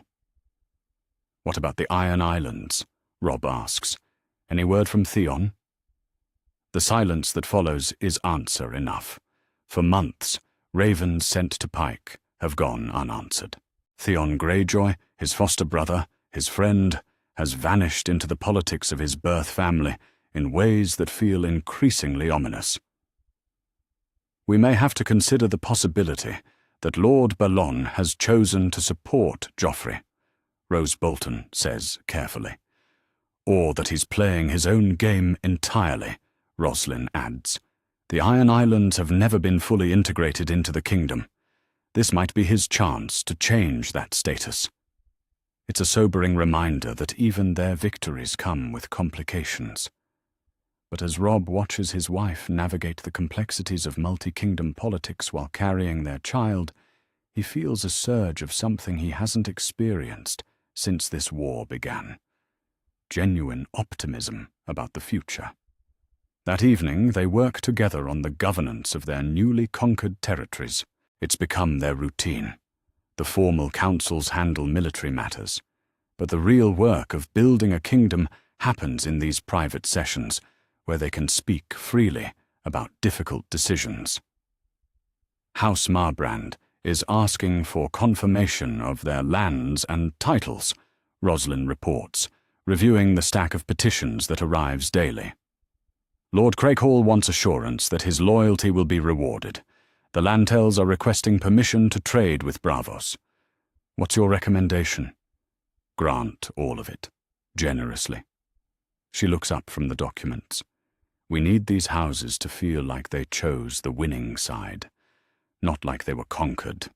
Reward loyalty immediately and visibly, so others know there are benefits to supporting us. And the houses that are still holding out? We give them time, but not indefinitely. There's a difference between patience and weakness. As they work, Robb finds himself studying her profile in the candlelight. When did he stop thinking about their marriage as political necessity and start thinking about it as the foundation of everything he wants to build? When did he begin to love her, not just respect and admire her? Maybe it was during the siege of Casterly Rock, when he watched her coordinate the humanitarian aid for displaced civilians while managing the complex logistics of occupying hostile territory. Maybe it was after the Golden Tooth, when she held him as he wept for the men they'd lost in victory. Maybe it's been happening gradually, so slowly he didn't notice until it was complete. "What are you thinking about?" she asks, noticing his attention. "About how lucky I am. Lucky. To have you. To have built this with you. To be having a child with someone I—" He pauses, realizing he's never said the words directly. "Someone I love." She sets down her quill, gives him her full attention. "You love me? Completely? Probably have for months without realizing it." He reaches across the table to take her hand. Could you ever—" "Robb." Her voice is soft, wondering. "I've loved you since our wedding night. Maybe before. Since you treated my father with respect when you could have been condescending. Since you made me feel like a partner instead of a political prize." The admission hangs in the air between them, transforming everything. They've been building a life together, a kingdom together. But this is the first time they've acknowledged that somewhere along the way, duty became genuine affection, became deep, abiding love. "So what now?" he asks. "Now we keep doing what we've been doing, ruling together, fighting together, building something worthy of our child." She smiles, and it's radiant. "But we do it as people who love each other, not just people who married for political reasons." "I can live with that." "Good. Because you're stuck with me." Over the following weeks, something fundamental shifts in how they work together. Not just the professional partnership they've developed, but something deeper. They finish each other's thoughts during council meetings. They find ways to support each other's positions without prior coordination. They develop a rhythm of governance that feels as natural as breathing. "You two have gotten frightening," the Great John observes after a particularly complex negotiation with surrendering Westerland's lords. "Like you're thinking with the same mind." "Is that a problem?" Robb asks. "Problem? Boy, it's the best thing that could happen to a kingdom. Rulers who actually trust each other, who make each other stronger instead of fighting for dominance." He grins. "Just means the rest of us have to work harder to keep up." The truth of it becomes clear in everything they do. When Rosalind suggests a new approach to supply lines, Robb understands immediately why it will work. When Robb makes a tactical decision, she knows instinctively how to manage the political implications. They're not just married rulers anymore. They're genuinely partners in every sense that matters. "I want to show you something," Rosalind says one evening, leading him to a chamber in the Lannisport castle they haven't used before. Inside, she's had artisans working on tapestries, not battle scenes or dynastic histories, but images of peace. Children playing in meadows, farmers bringing in harvests, ships in peaceful harbors. "For the baby's nursery," she explains, "when we get to King's Landing, when we've won, I want them to grow up seeing what the realm could be, not just what it's been." Robb studies the tapestries, moved by both their beauty and what they represent. Hope. A future worth fighting for. The understanding that victory is meaningless unless it leads to something better than what came before. "They're perfect," he says. "They're everything I want us to build." "Then we'd better win this war," she says, leaning against him, "because our child deserves to inherit that world." As autumn deepens toward winter, their forces continue to consolidate control over the Westerlands, while preparing for the final push toward King's Landing. But for Robb and Roslin, the real victory isn't military anymore. It's personal. It's the understanding that they've built not just a successful political alliance, but a genuine partnership rooted in love, respect, and shared vision. Their child will be born into a world at war, but also into a family built on something stronger than political necessity. Something that can bear the weight of a crown, the burden of ruling justly, and the challenge of healing a fractured realm. Something worth every choice that brought them here. Chapter 7. The Lion's Last Stand. The dawn mist clings to the fields outside King's Landing like a shroud, but through it, Robb can see the greatest army he's ever assembled. 55,000 men spread across the landscape, banners from every corner of the realm that has declared for him. Northern direwolves, riverland salmon, the twin towers of Frey. But also the peacocks of Peak, the huntsmen of Tarley, the grapes of red wine. Houses that once served the Iron Throne now stand ready to tear it down. This is what keeping his word has built. Not just an army, but a coalition. Not just conquest, but legitimacy. Roslin rides beside him as they survey their forces, her pregnancy now visible beneath her traveling cloak. 5 months along, and still she insists on being here for the final battle. This ends today, she says, quietly, one way or another. Are you afraid? He asks, terrified. She places a hand over her growing belly, but not of losing, of what winning completely will cost us. It's a fear they've discussed in the quiet hours of their campaign. Victory here means more than ending a war. It means accepting responsibility for healing a realm that's been bleeding for years. It means ruling not just the lands they've conquered, but the hearts of people who have suffered under king after king who valued power over justice. The intelligence reports paint a clear picture of what they're facing. 15,000 men defending King's Landing, a mix of Lannister loyalists, City Watch, and mercenaries. Well positioned behind the city's walls, but outnumbered more than 3 to 1. More importantly, their morale is brittle. Word of Tywin's capture has spread, and with it the understanding that the Lannister cause is doomed. Sir Kevan is in command, reports Sir Brynden, returning from the morning briefings. He's a capable man, but he's fighting a hopeless battle and he knows it.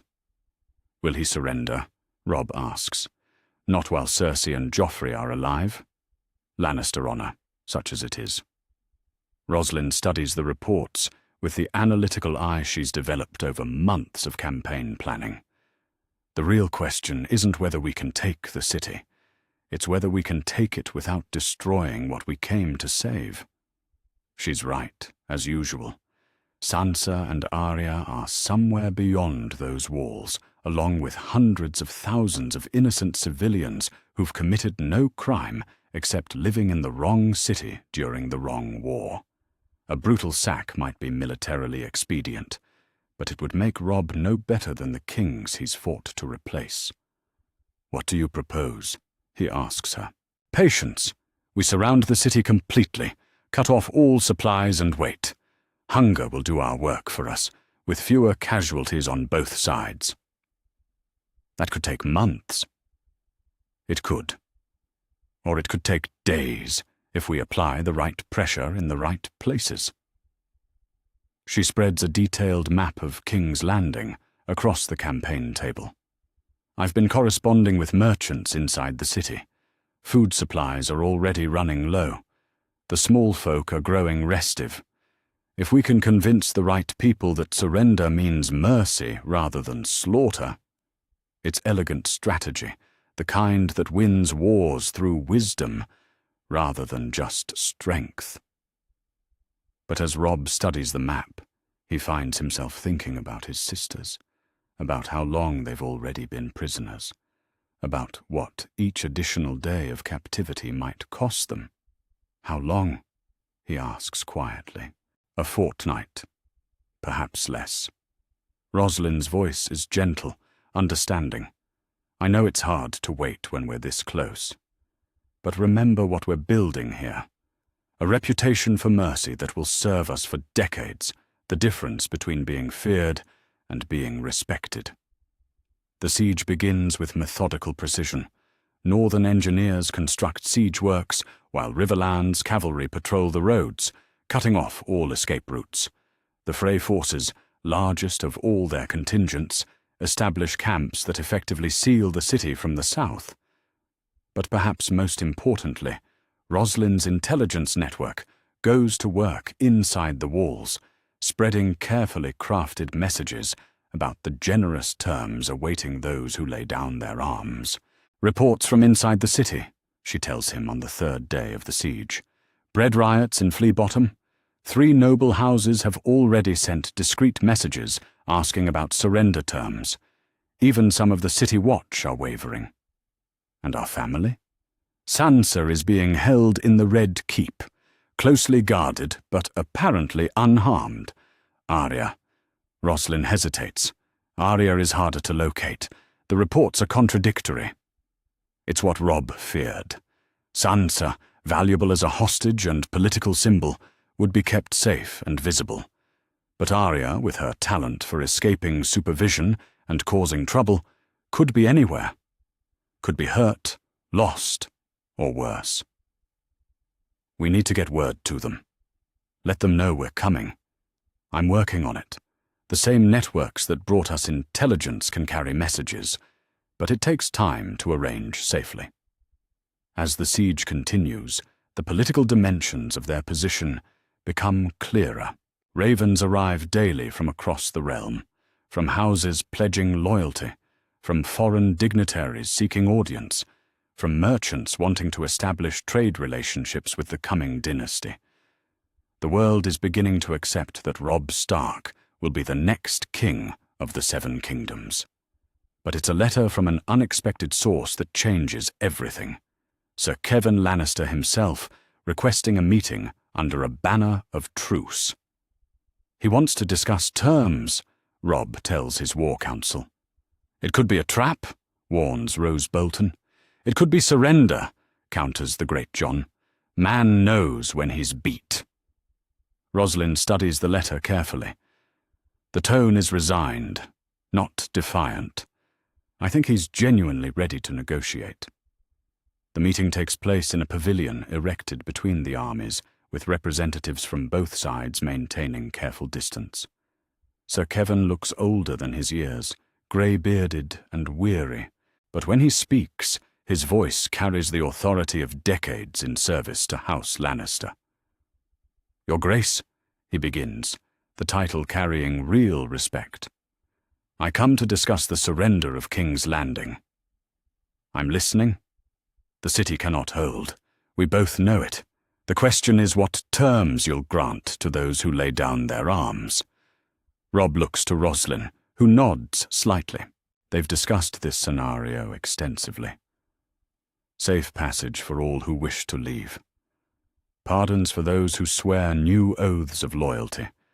Protection for non-combatants. Justice, not vengeance, for those who've committed crimes. And the royal family. Queen Cersei and King Joffrey will face trial for their crimes, a fair trial with proper evidence and witnesses. Sir Kevan is quiet for a long moment. That's more generous than they deserve. Generosity is what separates justice from revenge, Rosalind says gently. We're building a kingdom, not settling scores. And if I refuse? If I choose to fight to the end? Robb's voice hardens. Then you'll condemn thousands of innocent people to die for a lost cause. Is that the legacy you want for House Lannister? Another long silence. When Sir Kevan speaks again, his shoulders seem to slump slightly. The gates will open at dawn. I'll order the garrison to lay down their arms. That night, as they prepare for the city's surrender, Robb and Roslin sit together in their tent, watching the lights of King's Landing flicker in the distance. Tomorrow, he'll enter the capital as its king. Tomorrow, this long war will finally be over. "How do you feel?" Roslin asks. "Like everything is about to change. Again." He takes her hand. "Are you ready to be Queen of the Seven Kingdoms?" "I'm ready to try. With you." The surrender comes exactly as promised. At dawn, the gates swing open, and Sir Kevin emerges with the surviving Lannister commanders, their swords reversed in the traditional gesture of submission. The City Watch follows, grateful to abandon a cause they never truly believed in. But it's what happens next that defines the moment. Instead of a conqueror's march, Robb enters King's Landing quietly, with a small escort and strict orders against looting or reprisals. His first act is to visit the Sept of Baelor, where he prays publicly for the souls lost in the war, on both sides. "Mercy," he tells the gathered crowd of small folk who've come to see their new king. "Justice, peace. These are the foundations of the reign we mean to build." The reunion with Sansa takes place in the Red Keep's Godswood, beneath the ancient weirwood tree. She's taller than when he left Winterfell, more poised, but her eyes still light up with pure joy when she sees him. "Brother," she whispers, and then they're holding each other, tears flowing freely. "Are you hurt? Did they—" he begins. "I'm whole," she assures him. "Frightened, sometimes mistreated, but whole. Robb, I never stopped believing you'd come." Finding Arya proves more complex. She's not in the Red Keep, not in any of the obvious places. It takes 3 days of careful investigation before they track her to the kitchens of the Red Keep, disguised as a servant girl named Pia, and apparently planning some elaborate scheme involving poisoned wine. When Robb and Sansa find her, she's covered in flour and indignant at being discovered. "I almost had them," she protests. "Another week and I could have ended this war myself." "I'm sure you could have," Robb says, pulling his youngest sister into an embrace that lifts her off her feet. "But I'm glad I got here first." That night, with his family reunited and the Iron Throne finally within reach, Robb sits in the Hand Solar with Roslin, planning for a future that no longer feels distant and uncertain. The realm is theirs now, not just to rule, but to heal. The coronation should be simple, Roslin suggests, in the Sept of Baelor, with representatives from every kingdom. We want to emphasize unity, not conquest. And after that? After that, we begin the real work. Justice for those who suffered under the Lannisters. Rebuilding what the war destroyed. Teaching the realm to trust its rulers again. As they work through the practical details of assuming power, Robb realizes something fundamental has shifted in how he thinks about his crown. It's not just a symbol of victory anymore, but a responsibility he's finally ready to bear. The boy who left Winterfell to save his father has become a man capable of ruling the 7 kingdoms with wisdom and compassion. And the woman beside him, carrying their child, has proven herself not just a queen, but a true partner in the enormous task ahead.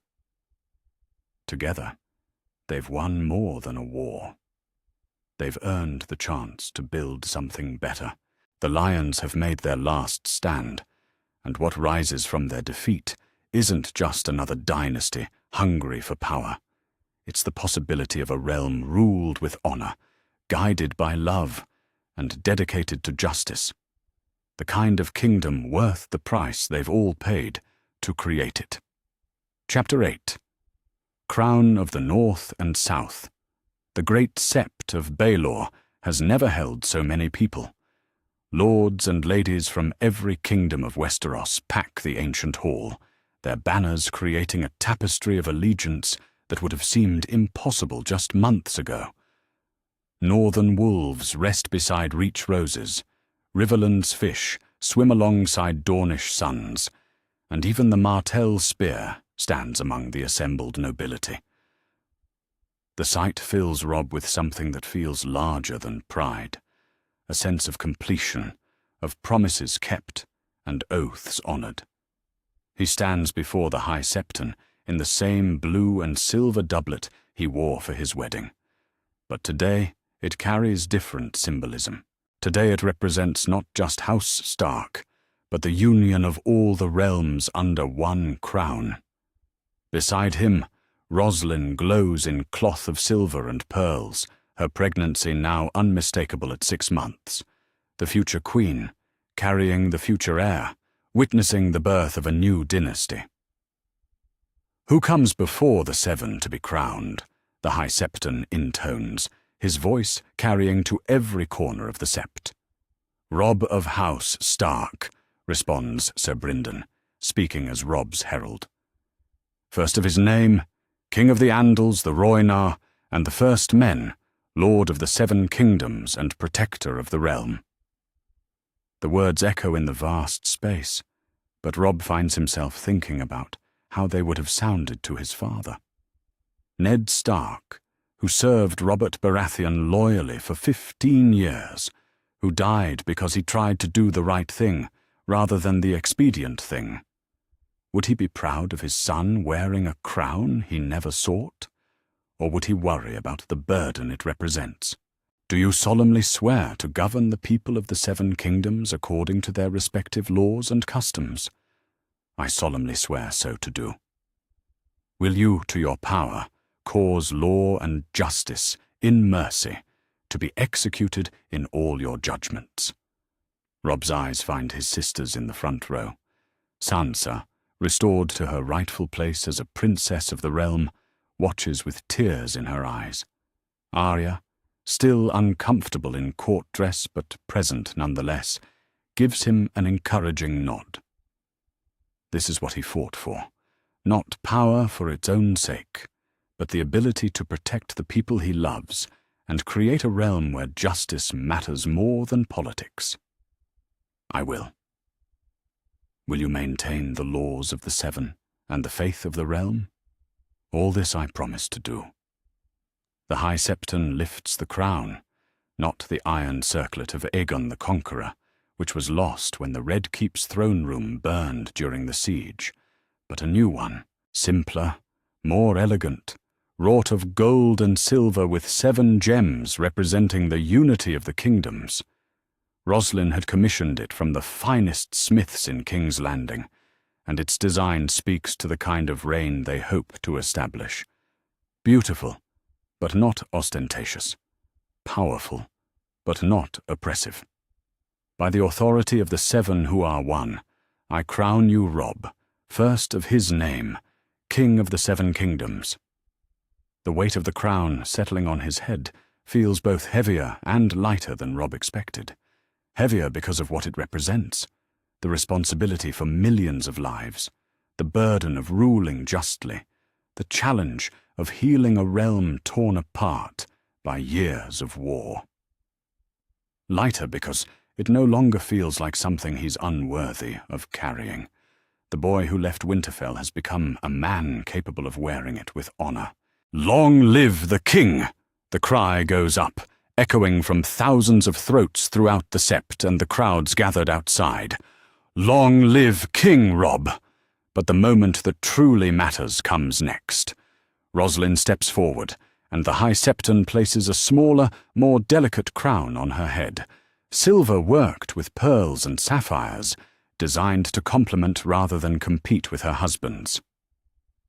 "Roslin of House Frey, now Stark," the High Septon announces, "Queen of the 7 Kingdoms." "Long live the Queen." The response is just as thunderous, but there's something else in it, genuine affection. Over the months of their campaign, Roslin has won more than political support. She's earned the respect of lords who initially saw her as merely a useful alliance, and the love of common folk who've witnessed her compassion for those displaced by war. The feast that follows fills the Red Keep's great hall, restored and redecorated for the occasion. Gone are the Lannister crimson and gold, replaced with neutral colours that speak to no single house, but to the realm as a whole. The symbolism is deliberate. This is not a conquest celebration, but a unification ceremony. Robb moves through the gathering, accepting congratulations and oaths of fealty, but his attention keeps drifting to his family. His mother sits with the high lords of the Riverlands, the iron in her spine that carried her through years of war, now softened by relief and joy. His sisters stay close to his side, still adjusting to the reality that they're safe, that they're home. It feels strange, Sansa murmurs during a quiet moment between courses. Being in the Red Keep, but not as prisoners. Strange how? Robb asks. Like we're in the same place, but everything means something different now. She looks around the hall, at the banners and faces that have replaced the Lannister court. Cersei used to sit where you're sitting. Joffrey held court where you'll hold court. But it doesn't feel like the same throne room anymore. Because it's not, Arya adds, practical as always. They ruled through fear. You'll rule through... She pauses, considering. What will you rule through? It's a good question, one that gets to the heart of what kind of king Robb means to be. Justice, he says finally. Mercy when possible, firmness when necessary, and always remembering that power exists to serve the realm, not the other way around. Later, after most of the guests have departed and the family has retreated to their private chambers, Robb finds himself on the balcony that overlooks Blackwater Bay. Tomorrow, the real work begins. The crown ceremony was just the beginning. Now comes the enormously complex task of actually ruling the Seven Kingdoms. Rosalind joins him, moving more carefully now as her pregnancy advances. Nervous? She asks. Terrified, he admits. At least in war, the objectives were clear. Win battles, take territory, defeat enemies. But this is about building something that will last longer than we do, making choices that our grandchildren will still be living with. She takes his hand. That's more important than winning battles, but it's also harder to measure. Any wisdom from Queen Roslin? Start small, fix problems we can fix, and let the realm see that we're serious about justice. Establish new laws gradually, so people have time to adjust. And always remember that generosity is strength, not weakness. Over the following days, the practical business of ruling asserts itself. The small council must be reformed with trustworthy advisors. Laws need to be reviewed and revised. The royal finances, depleted by years of war, require careful attention. Former enemies who bent the knee must be integrated into the new order, without alienating the allies who fought for victory. Lord Redwyne is requesting confirmation of his fleet's royal charter, Maester Lewin reports during the morning briefing. Lord Tarley wants to discuss the new taxation policies for the Reach, and we have 17 requests for pardons from minor lords who served the Lannisters. Grant them all, Robb decides. Full pardons for anyone who lays down their arms and swears new oaths. We want to encourage surrender, not defiance. Some of our bannermen won't like that, warns the Great John. They lost men fighting these same lords. Then we'll remind them that we're building a kingdom, not settling scores, Roslin interjects smoothly. Victory means being generous enough to integrate former enemies, not destroying everyone who opposed us. It's this approach, firm but fair, decisive but merciful, that begins to define the new reign. When Lord Paxter Redwyne arrives to swear fealty, He's received with honor rather than suspicion. When minor Westerland's houses request audience, they find a king willing to listen to their concerns rather than simply dictating terms. But perhaps the most significant moment comes when they address the question of what to do with Cersei and Joffrey. The former queen and her son have been held in comfortable but secure quarters since the city's surrender, awaiting judgment. The realm expects justice, Tywin Lannister tells them during a private meeting. Still a prisoner himself, but now serving as an informal advisor on the complex politics of transition. But not necessarily vengeance. "What's the difference?" Arya asks bluntly. She's been sitting in on these discussions despite her youth, and her questions often cut to the heart of complex issues. "Justice serves the realm's future," Robb answers. "Vengeance only serves the past." The trial, when it comes, is conducted with scrupulous fairness. Evidence is presented carefully, witnesses called, arguments heard. But the verdict is never really in doubt. Cersei and Joffrey are guilty of crimes against the realm, against justice, against basic human decency. The sentence Robb pronounces reflects the balance he's trying to strike. Exile to the free cities, with enough gold to live comfortably, but stripped of all power and position in Westeros. It's harsh enough to satisfy justice, merciful enough to demonstrate that the new reign will be guided by wisdom rather than revenge. "You're showing them mercy they never showed others," Sansa observes afterward. "I'm showing them the mercy I want to be remembered for," Robb corrects. "The kind of king I want our child to grow up knowing their father was." As spring deepens into summer, the rhythms of peacetime governance begin to establish themselves. Trade resumes along the King's Road. Harvests are planted without fear of marauding armies. The small folk start to believe that the war is truly over, that they can plan for futures that extend beyond mere survival. And in the Red Keep's royal apartments, Roslyn grows larger with the child who will inherit this more peaceful realm. The nursery she designed months ago, with its tapestries of peace rather than war, children rather than conquest, finally seems not just hopeful, but prophetic. "What do you want to call him?" Robb asks one evening as they prepare for bed. "Or her."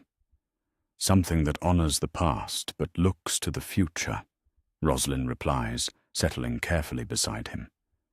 "Maybe Eddard, for your father, or Catelyn, for your mother. Something that reminds us why we fought this war." "And what about a second name?" "Stark tradition calls for that." She smiles, placing his hand on her belly. "Stark is perfect. Eddard Stark or Catelyn Stark, heir to a kingdom built on honor rather than fear." As they drift off to sleep, Robb reflects on how far they've come from that night after the Whispering Wood, when keeping his marriage promise felt like a burden rather than an opportunity. The choice to honor his word has given him not just a crown, but a partner worthy of sharing it, a family restored, and a realm with the chance to heal.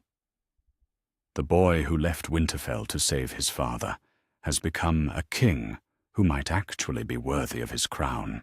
And tomorrow, the real work of proving that continues. Chapter 9. The Queen's Wisdom. The royal progress has reached Old Town, and the ancient city has transformed itself for their arrival. Banners hang from every tower, flowers carpet the streets, and the crowds that line the Honeywine sing songs that weren't heard during the dark years of war. But it's not the pageantry that captures Robb's attention as their procession moves through the city. It's the way people look at Roslyn, not with the careful respect due a queen, but with genuine affection that speaks to something deeper than political necessity. She rides beside him in a litter specially designed for her advanced pregnancy, now 8 months along, and glowing with the particular radiance that seems to emanate from women carrying new life. The people call out to her by name, not just title. "Queen Roslin," they cry, "bless the babe."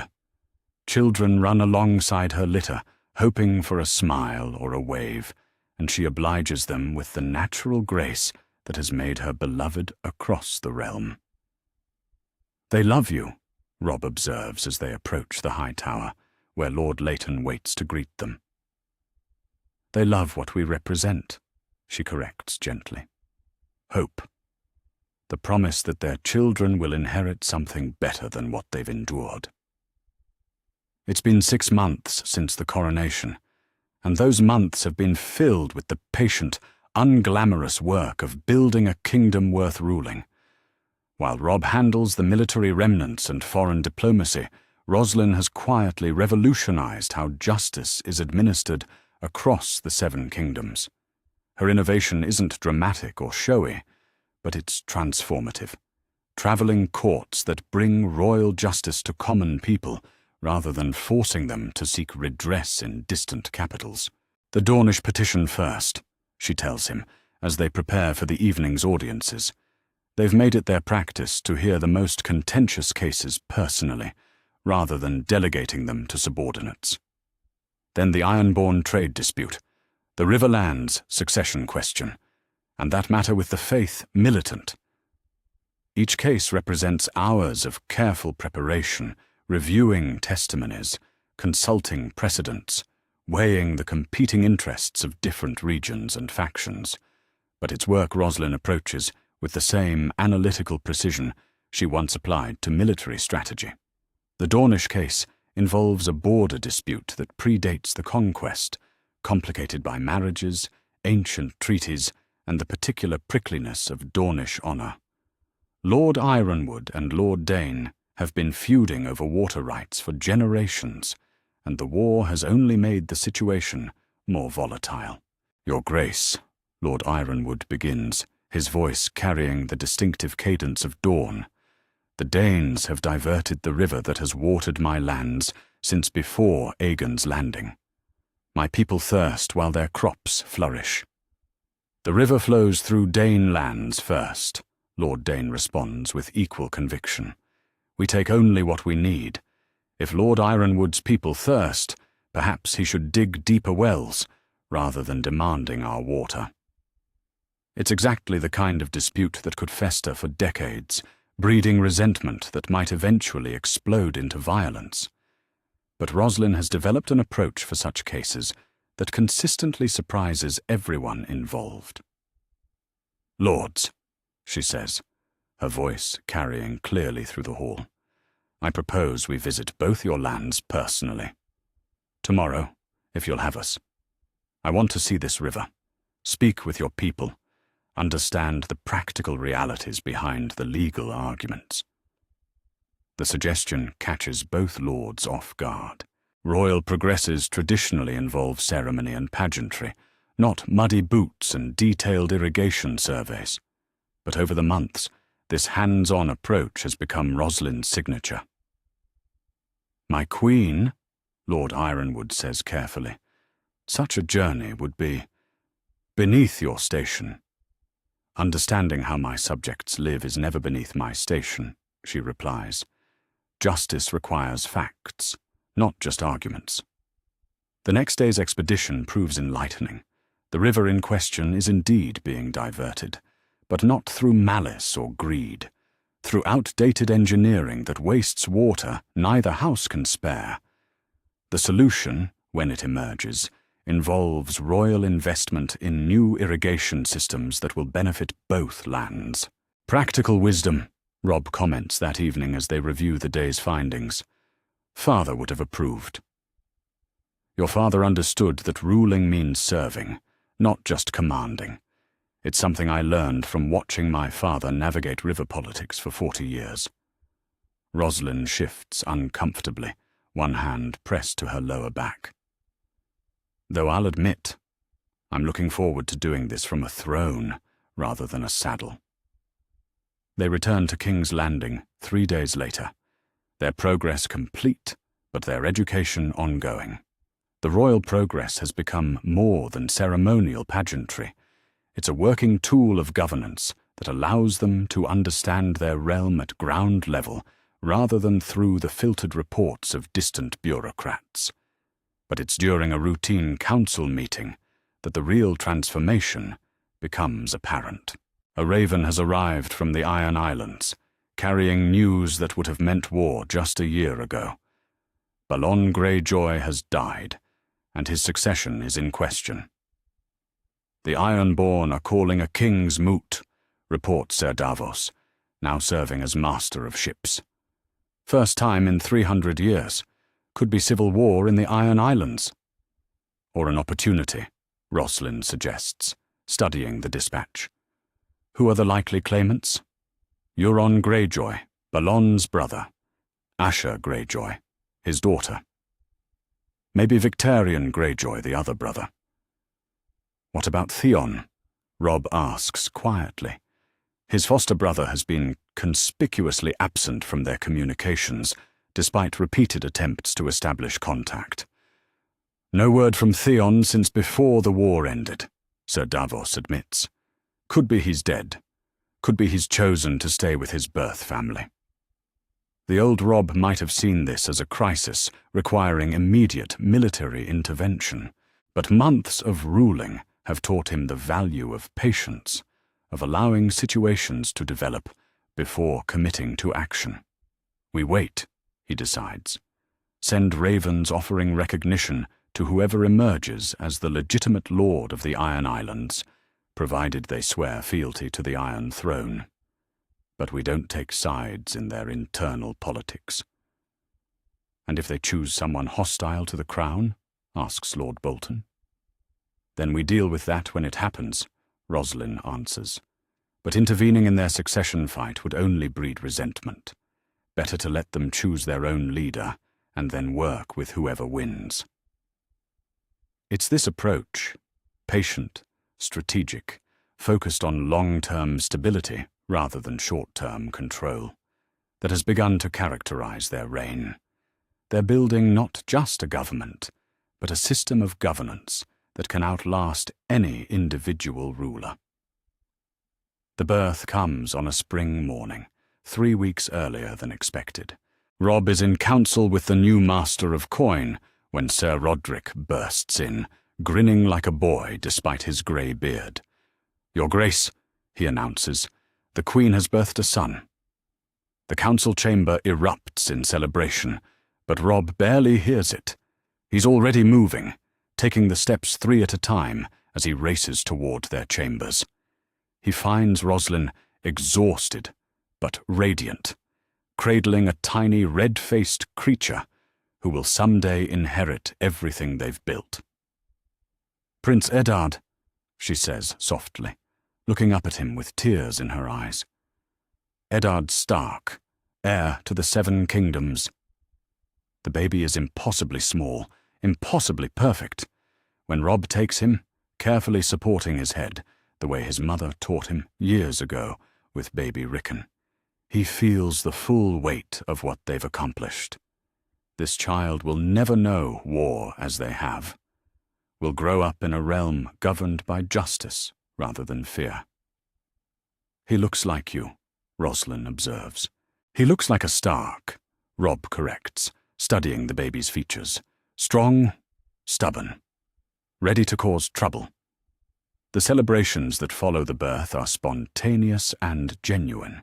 Word spreads through King's Landing within hours, and by evening, the city is alive with bonfires and impromptu festivities.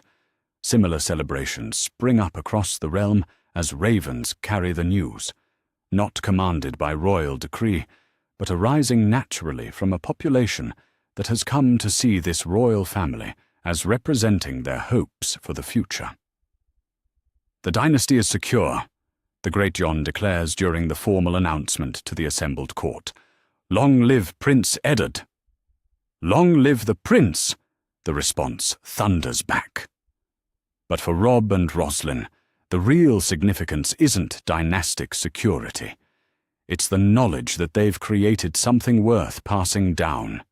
The child sleeping in the royal nursery will inherit not just a throne, But a kingdom governed by principles they can be proud of. What kind of world do you think he'll inherit? Roslin asks one evening as they watch their son sleep, surrounded by the peaceful tapestries she'd commissioned during the war.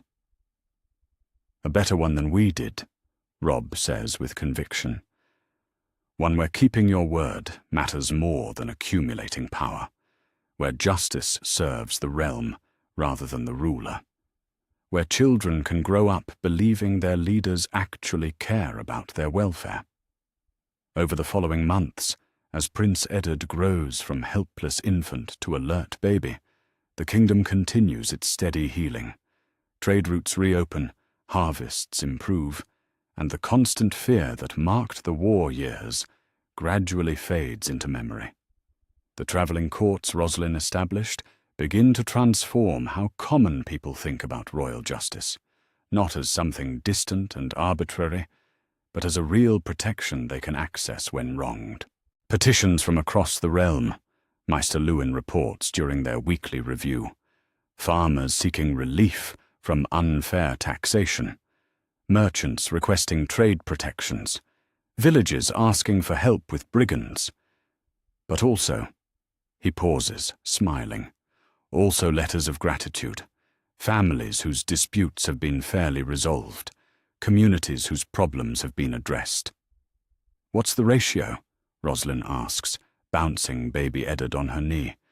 About 3 grateful letters for every petition for help. That's unprecedented in my experience.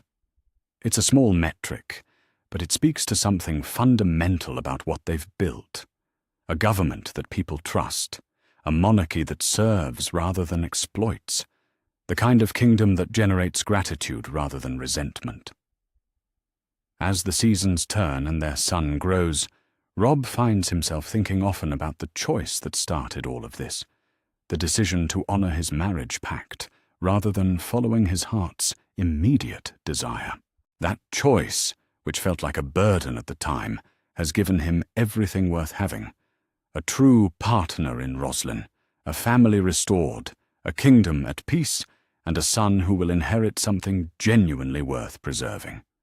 Do you ever wonder what would have happened if we'd made different choices? He asks Roslin one night, as they prepare for bed, their son finally asleep after an evening of determined wakefulness. Every day, she admits. But I can't imagine any other choices leading somewhere better than this. As they settle into sleep, the castle around them quiet and peaceful, Robb reflects on how far they've come from those early days of war and uncertainty. The boy who left Winterfell to save his father has become a king who might actually deserve his crown. The girl who married for political advantage has become a queen whose wisdom guides a realm. Together they've proven that honor isn't weakness, that mercy isn't foolishness, and that the best victories are won not through conquest, but through building something worth defending. Their son will inherit that legacy, and with it, the hope of generations yet to come. Chapter 10. Shadows in the East. The raven arrives at dawn, black wings cutting through the morning mist that rises from Blackwater Bay. Maester Luwin brings the message directly to the royal chambers, where Robb sits with his son balanced on his lap, watching Roslin nurse their daughter, Princess Lyanna, born just 6 months after Prince Eddard, as if to prove that their dynasty isn't content to wait for the future. "Your Grace," the Maester says, his voice carrying the weight of momentous news. "From Pentos, the Targaryen girl has hatched dragons." The words hang in the air like a physical presence. Dragons, creatures of legend, symbols of Targaryen power that conquered the 7 kingdoms 3 centuries ago. Robb feels something cold settle in his stomach, the first real fear he's experienced since taking the Iron Throne. "How many?" Roslin asks, her voice steady despite the gravity of the news. 3, according to our sources. Small still, but growing. And she's begun gathering an army. Dothraki at first, but now sellswords, freedmen, even some exiled Westerosi knights. Maester Luwin unfurls the parchment. Lord Varys estimates she has perhaps 8,000 men now, but the number grows daily. Robb transfers his son to Roslyn's free arm and moves to the window, looking east across the narrow sea toward a threat that seemed distant just yesterday. For 2 years he's ruled in peace, building a kingdom based on justice and mercy.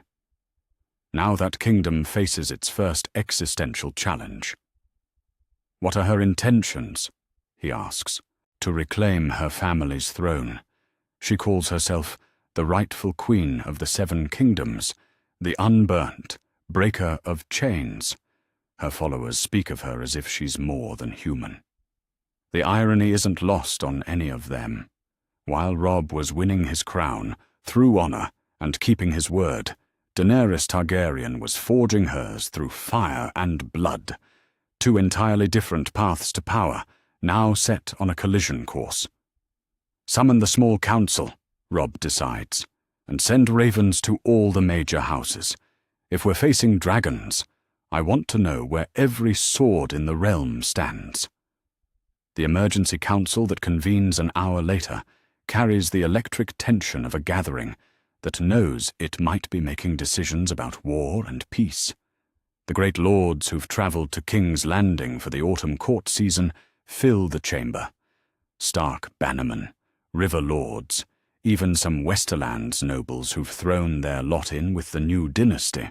Aegon the Conqueror had 3 dragons when he landed, Lord Royce observes grimly. And look how that ended for the 7 kingdoms. Aegon also faced a fractured realm, Roslyn points out from her seat beside Robb, Princess Lyanna sleeping in her arms.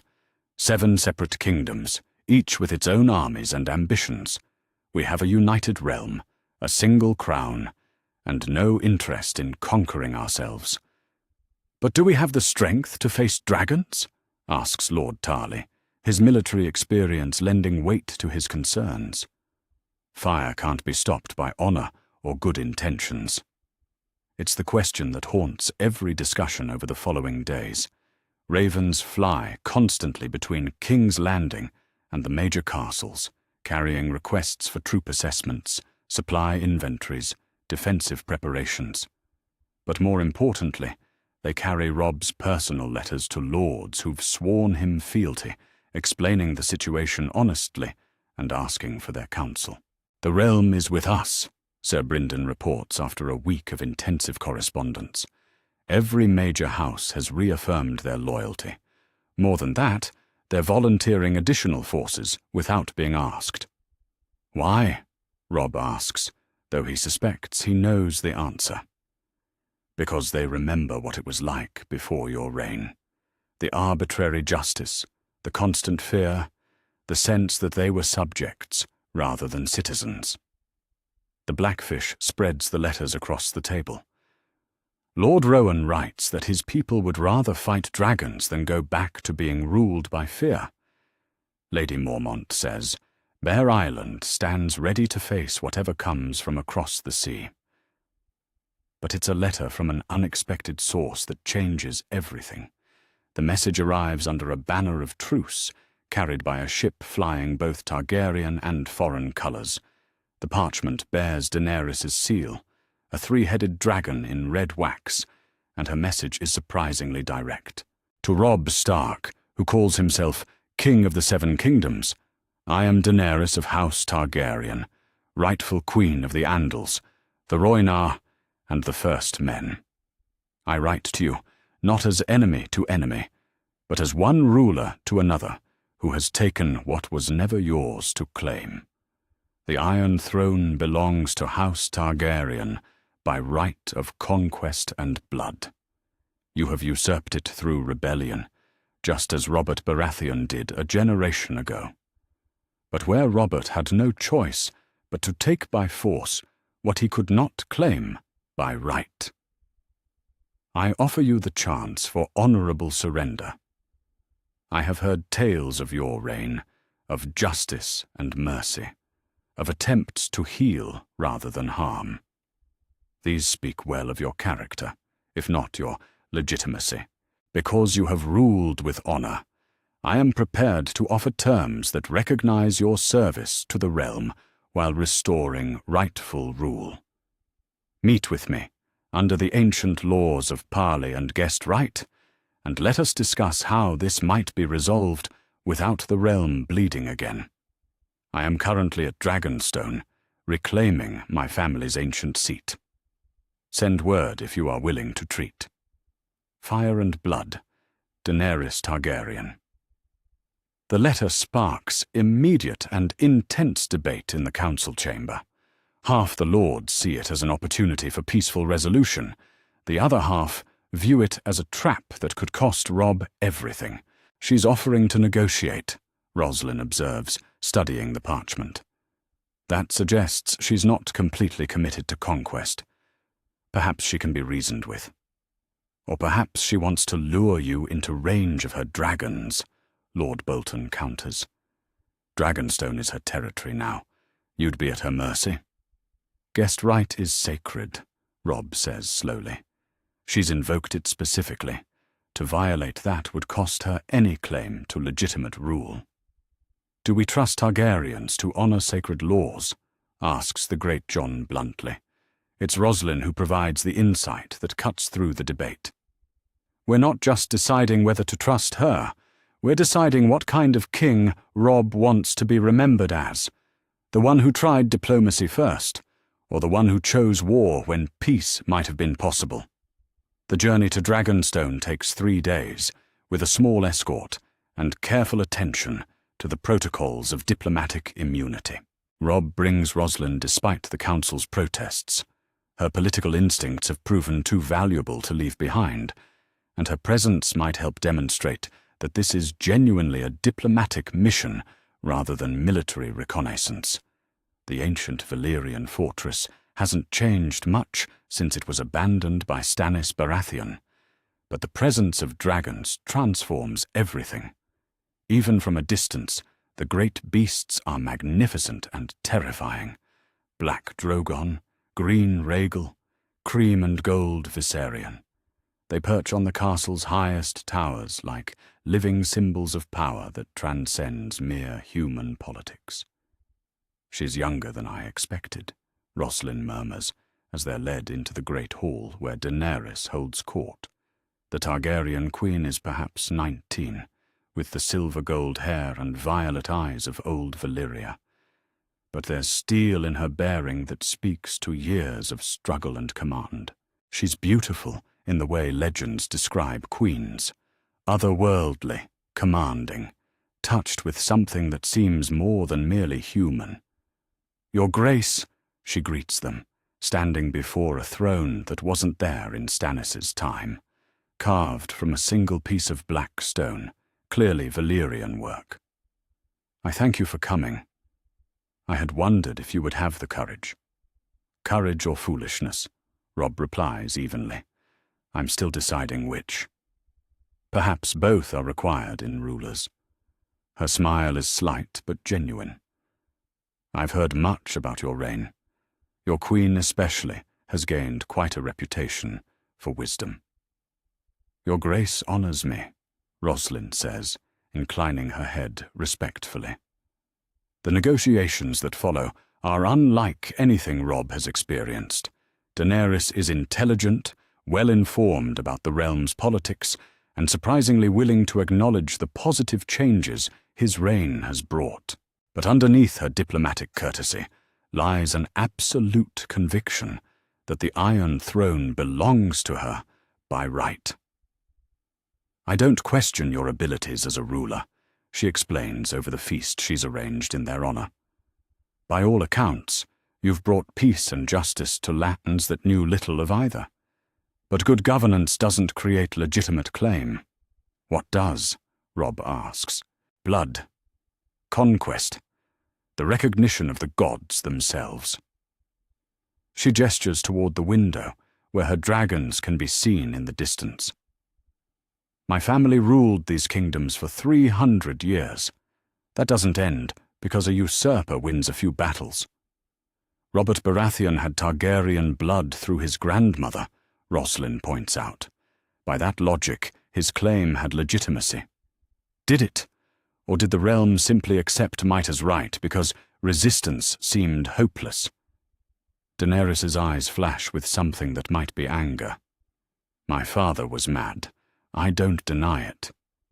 But that didn't give Robert the right to steal a crown that wasn't his to take. It's then that Robb begins to understand the fundamental problem they're facing. This isn't just a political dispute that can be resolved through negotiation or compromise.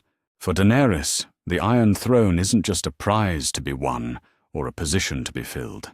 It's a birthright that was stolen from her family, a destiny she's spent her entire life preparing to reclaim. What if we could find a way for you to rule without displacing the peace we've built? Rosalind suggests. A regency, perhaps while our children are young, or a shared rule that honors both Targaryen blood and the legitimacy Robb has earned through just governance. For a moment, Daenerys looks genuinely tempted. You would step aside voluntarily? If it served the realm, Robb says carefully. My crown was never about personal ambition. It was about protecting the people I swore to serve. Interesting. Daenerys studies them both for a long moment. But you're assuming I need your permission to rule, that I require your cooperation to take what's already mine. The temperature in the room seems to drop several degrees. Outside, one of the dragons roars, the sound echoing off the ancient stone walls. The realm has bled enough, Rosalind says quietly. Surely that matters more than questions of legitimacy. The realm will bleed a great deal more if it continues to resist rightful rule, Daenerys replies. I've seen what happens when people suffer under kings who lack the strength to protect them. Better a short war now than long years of gradual decay. Is that a threat? Robb asks, his voice hardening. It's a reality. I have dragons, Your Grace, armies that grow larger every day. The faith of the Seven preaches that the gods choose rulers through trial by combat on a grand scale. What could be clearer divine judgment than dragons choosing sides? The negotiations continue for 2 more days, but they're essentially over in that moment. Daenerys will accept nothing less than complete restoration of Targaryen rule. Robb and Rosalind can offer nothing that satisfies that demand without abandoning the realm they've sworn to protect. She's not evil, Rosalind observes on their final night at Dragonstone as they prepare for the return journey. But she's absolutely convinced of her own rightness in a way that makes compromise impossible. And we're absolutely convinced of ours, Robb admits, which means the realm will bleed again, despite everyone's best intentions. The final meeting is brief and formal. Daenerys grants them safe passage back to King's Landing, as guest right demands. But her message is clear. They have 1 month to abdicate voluntarily, or she will begin her conquest of the 7 kingdoms. I take no pleasure in this necessity, she tells them as they prepare to depart. You seem to be good people, trying to do right by the realm. But you're standing between me and my birthright, and that cannot continue.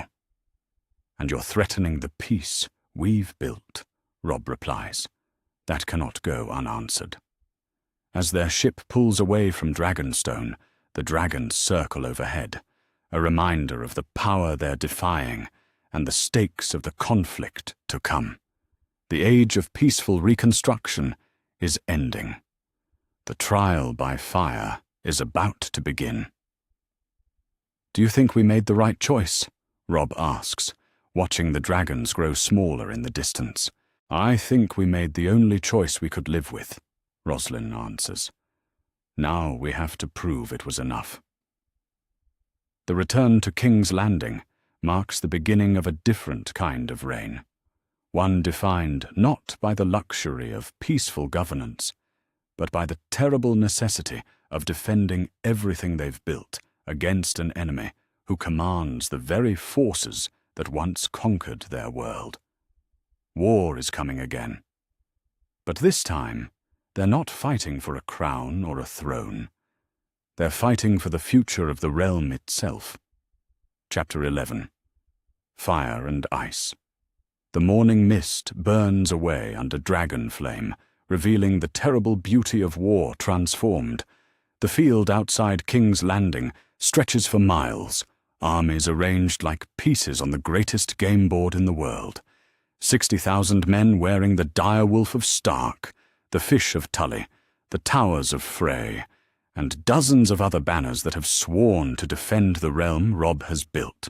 Across from them, perhaps 30,000 soldiers bearing the three-headed dragon, their ranks filled with Dothraki horsemen, freed slaves, sellswords, and exiled knights seeking redemption or revenge.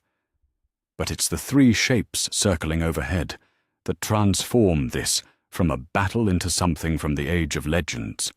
Drogon, Rhaegal, and Viserion wheel through the sky like living storms, their shadows racing across both armies.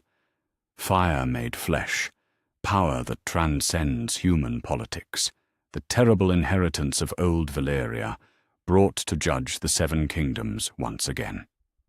Robb sits his destrier at the center of his host, watching the dragons with the careful attention of a hunter studying predators. Beside him, the great Jon mutters what might be prayers or curses, while Sir Brynden reviews the battle plans one final time. But it's the absence beside him that weighs most heavily. Roslin, coordinating the realm's defenses from King's Landing, their children safe behind walls that once seemed impregnable but now feel fragile as parchment. Remember, he tells his commanders, this isn't conquest, it's defense. We're not here to prove we can match dragonfire with dragonfire. We're here to prove that justice and honor are stronger than conquest and birthright. The words sound noble, but Robb knows the brutal reality underneath them. Men will die today. Kingdoms will burn. Children will lose fathers. Wives will lose husbands. And the realm will pay the price for two rulers who couldn't find a way to share power. The boy who left Winterfell to save his father has become a king who might have to watch thousands die to save his kingdom. A horn sounds across the field, the Targaryen signal for parley. A small party approaches under the banner of truce, and Robb rides out to meet them with his own escort. The neutral ground between the armies feels vast and empty, a space where the fate of Westeros might be decided by words rather than swords. Daenerys rides a silver horse, her silver hair unbound and streaming in the wind like a battle banner. She wears armor of Valyrian steel that gleams like starlight, and her presence seems to make the very air around her shimmer with heat. Behind her ride Ser Jorah Mormont, Tyrion Lannister, and several others Robb doesn't recognize, the collection of advisors and champions that has helped her conquer half of Essos. Your Grace, she greets him, her voice carrying clearly across the space between them. I had hoped you might reconsider after seeing what stands against you. I've seen dragons before, Robb replies, which isn't entirely true, but feels like something his father might have said. They're magnificent, but they're not gods, aren't they? She glances up at Drogon, circling overhead with wings that could block out the sun. Tell that to the masters of Slavers Bay. Tell that to the Dothraki Khals who bent the knee rather than face dragonfire. I'm not a slaver or a Khal. I'm a king who swore to protect his people, and I won't break that oath, not even for dragons. For a moment, something passes across her face that might be regret. I wanted to avoid this. You know that, don't you? The realm has bled enough. Then withdraw your forces. Return to Dragonstone. Let the Seven Kingdoms heal in peace. You know I can't do that. Her voice hardens. The Iron Throne is mine by right. I won't let another generation of pretenders sit where my ancestors ruled. And I won't let you tear down everything we've built here. Justice matters more than blood. The realm matters more than any throne. They stare at each other across the narrow space that separates peace from war. Two rulers convinced of their own righteousness, neither able to find the words that might bridge the gap between them. So be it, Daenerys says finally. I offered you mercy. Remember that when this is over. The battle begins with dragonfire. Viserion descends on the left flank where the Frey forces hold the line, his golden flames washing over the first ranks like a tide of molten death. Men scream and scatter, their formations breaking as ancient terror overrides discipline and courage. But Robb has planned for this.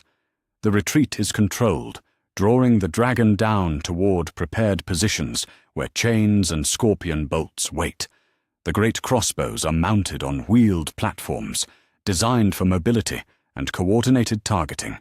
As Viserion swoops low to pursue the fleeing soldiers, 20 bolts fly at once from different angles. Most miss, but 3 find their mark. The dragon roars in pain and fury, great wings beating frantically as he struggles to gain altitude with steel points buried in his flank. One bolt has pierced the membrane between wing joints, and dark blood streams down to spatter the battlefield below. First blood to the living, the great Yon growls, but his satisfaction is short-lived. Drogon and Rhaegal descend in fury, their flames turning whole sections of the field into infernos. The careful battle lines that took hours to establish dissolve into chaos as men flee from fire that no amount of courage can face. Yet somehow, the army doesn't break. Companies scattered by dragonfire regroup around their banners. Knights who lose their horses continue fighting on foot. The discipline and loyalty that Robb has built through 2 years of just rule holds the host together when raw terror should have sent them fleeing. In King's Landing, Roslyn watches from the battlements of the Red Keep, coordinating the defense of the capital, while her heart tears itself apart with every distant roar and flash of flame. Ravens fly constantly between the battlefield and the city, carrying updates and coordinating the movement of reserves. But it's the personal messages that matter most. Brief reports that let her know Robb still lives, still fights, still leads men who believe in something worth dying for. Casualties? She asks Sir Roderick, who's managing the flow of information. Heavy in the first hour, but stabilizing. The Scorpion crews are learning to work together. They've wounded one dragon badly, killed hundreds of foot soldiers, captured several enemy commanders. He pauses. But Daenerys herself still fights, and her dragons are learning to avoid our traps. And my husband lives, leads, inspires. The old knight's voice carries decades of affection and respect. He's become the king your father always said he could be. Back on the battlefield, the tide of combat flows back and forth like some vast, deadly dance. Dothraki cavalry charge into northern spearmen and break like waves against stone. Dragonfire and scorpion bolts trade death at range. But gradually, subtly, the balance begins to shift. It's not superior numbers or better tactics that makes the difference. It's the growing realization among Daenerys' forces that they're not fighting for liberation or justice, but for one woman's claim to a throne most of them have never seen. The freed slaves who followed her across the narrow sea begin to question why they should die to restore Targaryen rule over people who seem no more oppressed than they were in chains. Your Grace, Ser Jorah calls across the noise of battle, blood streaming from a scalp wound. The Second Sons are wavering. Some of the Dothraki are beginning to withdraw. Daenerys, her armor blackened with smoke and her face streaked with ash, looks across the field with eyes that burn like dragon fire. "Then I'll settle this myself." She spurs her horse toward the center of the field, where Robb fights surrounded by his guards. Drogon descends beside her, and suddenly the space around them clears as both armies pull back to watch their leaders face each other in single combat. "King Robb Stark!" Daenerys calls, her voice carrying over the battlefield. "Face me, if you have the courage." Robb dismounts and draws ice, his father's great sword catching the light like captured winter. Around him, the sounds of battle fade to a distant roar as thousands of men pause to witness this moment that will decide the fate of kingdoms. "I never wanted this fight," he says, loud enough for both armies to hear. "But if it's what you require, I'll give it to you."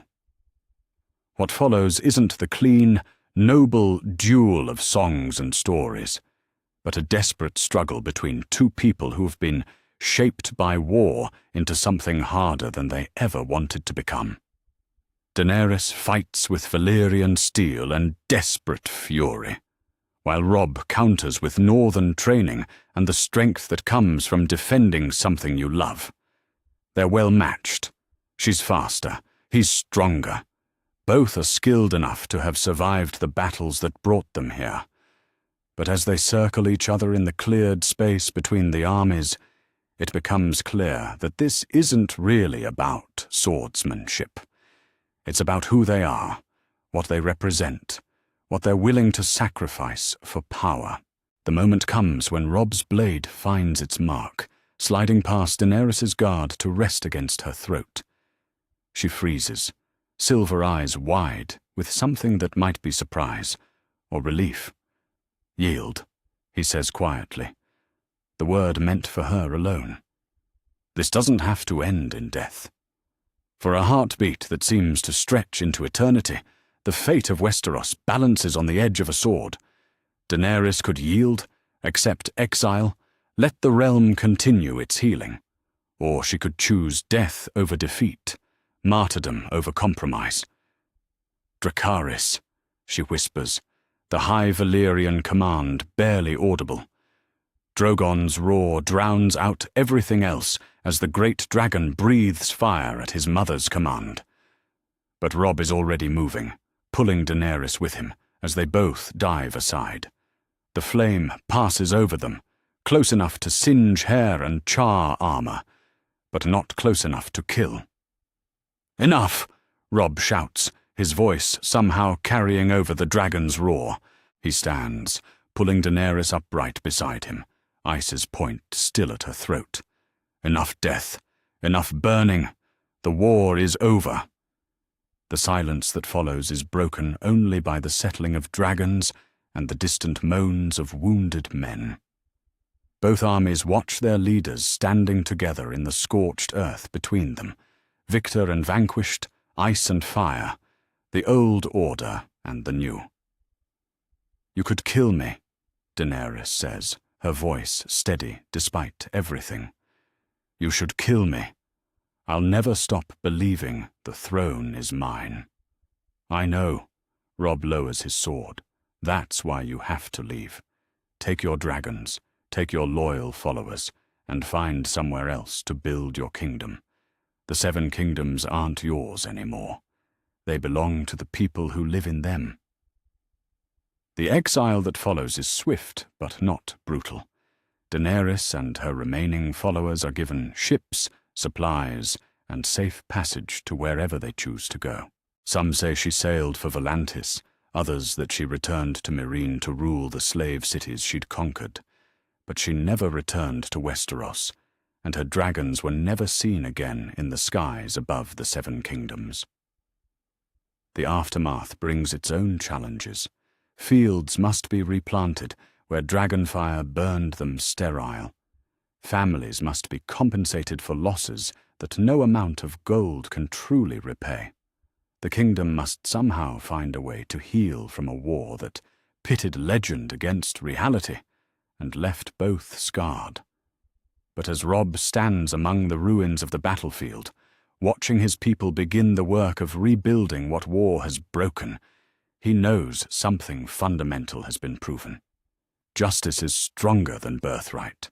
Honor can triumph over power, and sometimes the greatest victory is knowing when to show mercy instead of claiming vengeance.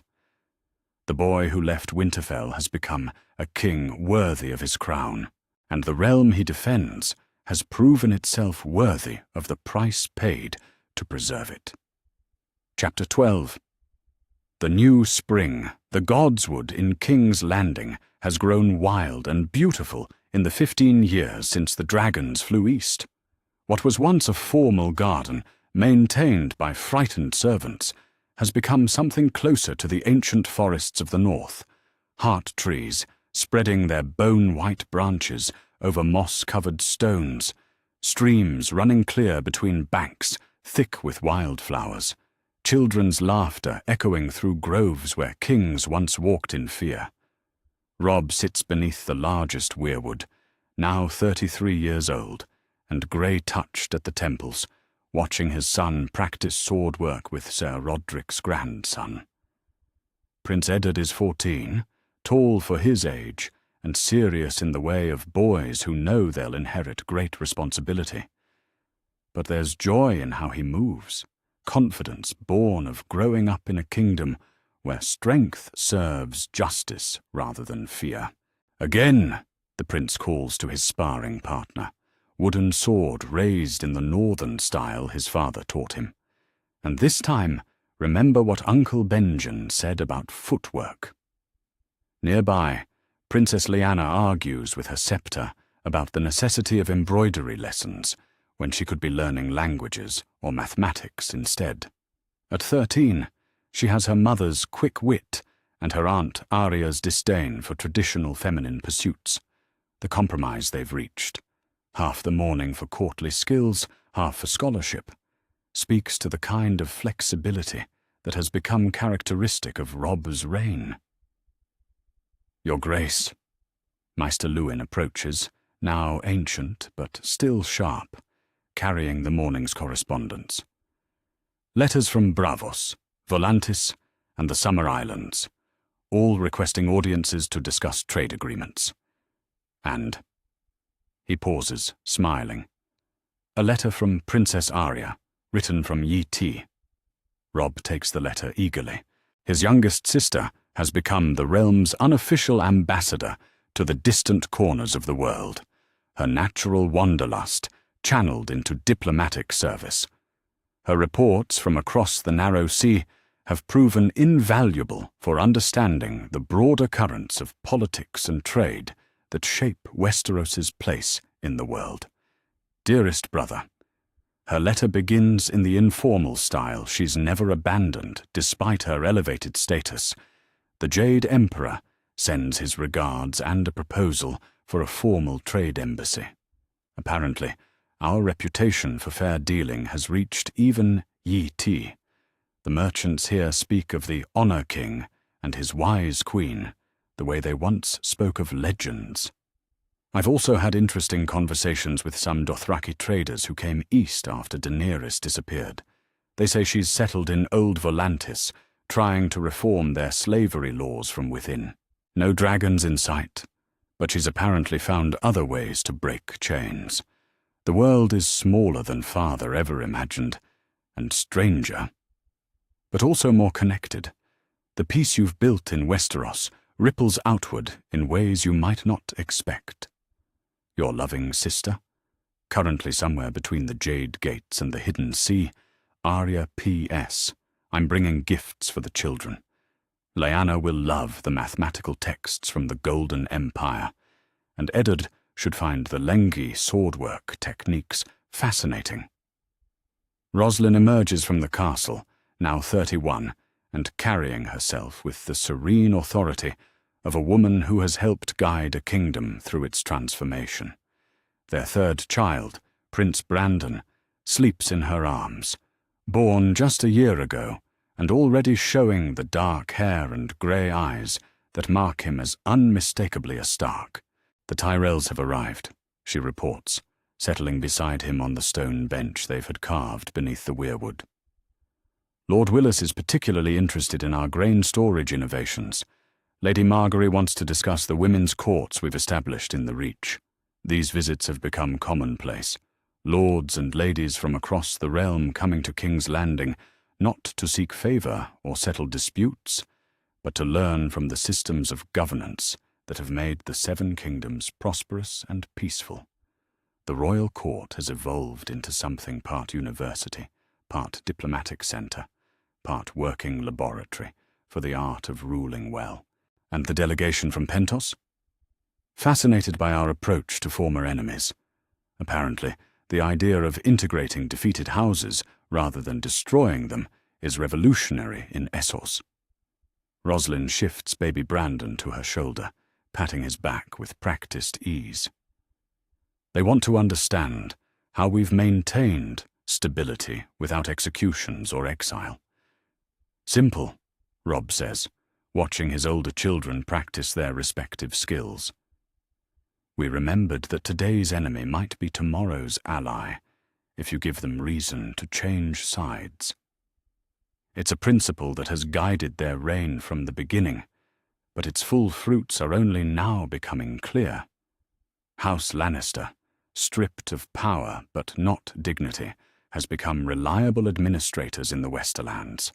Former Targaryen loyalists serve as advisors on foreign policy. Even some of Daenerys's exiled followers have returned to seek service in a kingdom that values competence over birthright.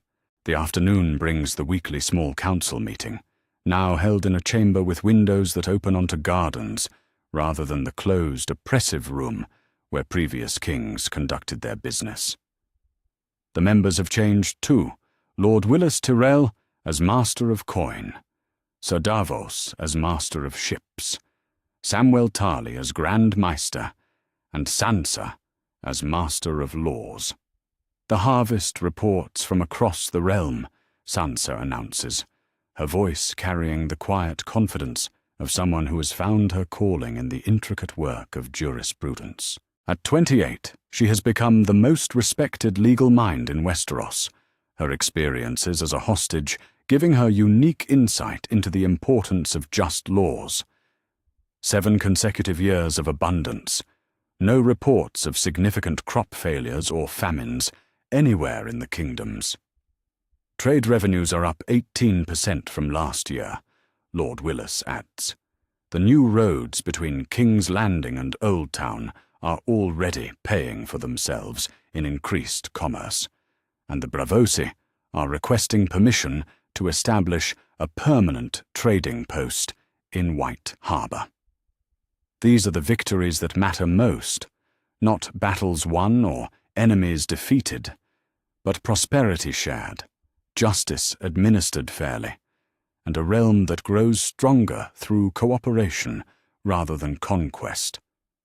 The boy who left Winterfell to save his father has become a king who measures success in harvests rather than battles. Any concerns? Robb asks, though the meetings rarely bring serious crises anymore. The usual border disputes, Sir Davos reports.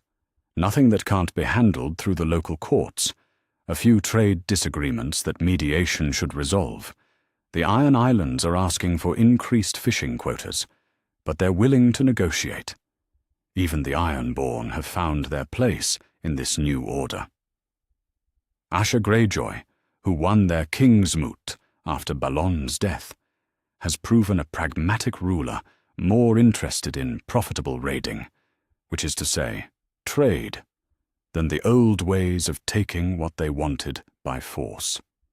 That evening, as the family gathers for dinner in their private chambers, Robb finds himself reflecting on the path that brought them here. The decision to honor his marriage pact, made in a moment of doubt and duty, has shaped everything that followed. Not just his personal happiness, though he and Roslyn have built something deeper and more lasting than he dared hope for in those early days of political necessity, but the kind of kingdom they've been able to create together.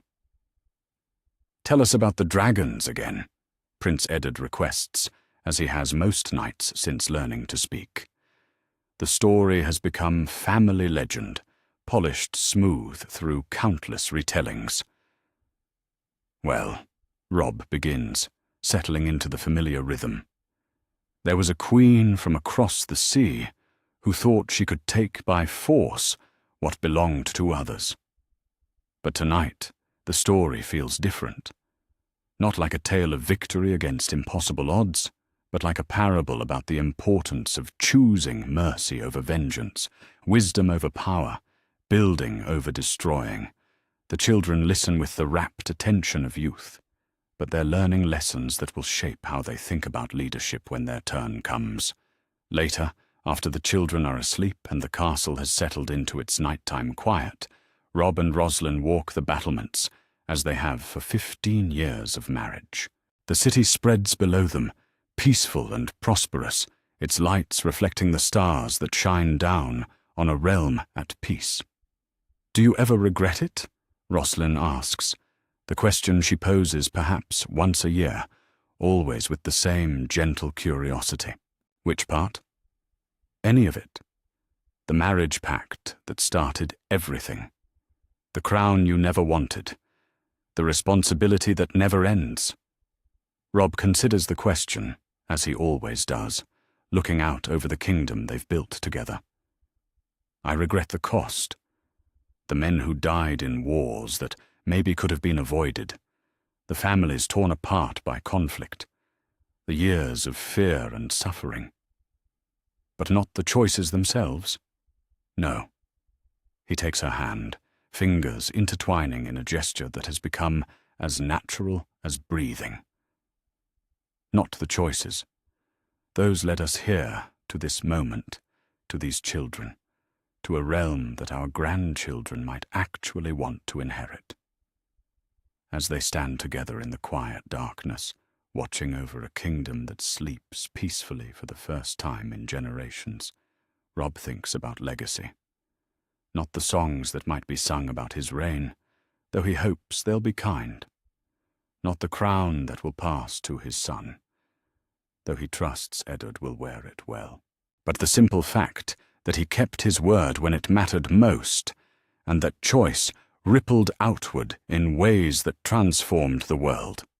The boy who honored a marriage pact became a king who proved that duty and happiness need not be enemies. The girl who married for her family's advantage became a queen whose wisdom shaped a realm. Together, they learned that the greatest victories are not won on battlefields, but in the patient work of building something worth defending. Outside the castle walls, the realm sleeps peacefully under stars that shine on borders secured not by fear, but by justice. Children dream of futures bright with possibility rather than dark with dread.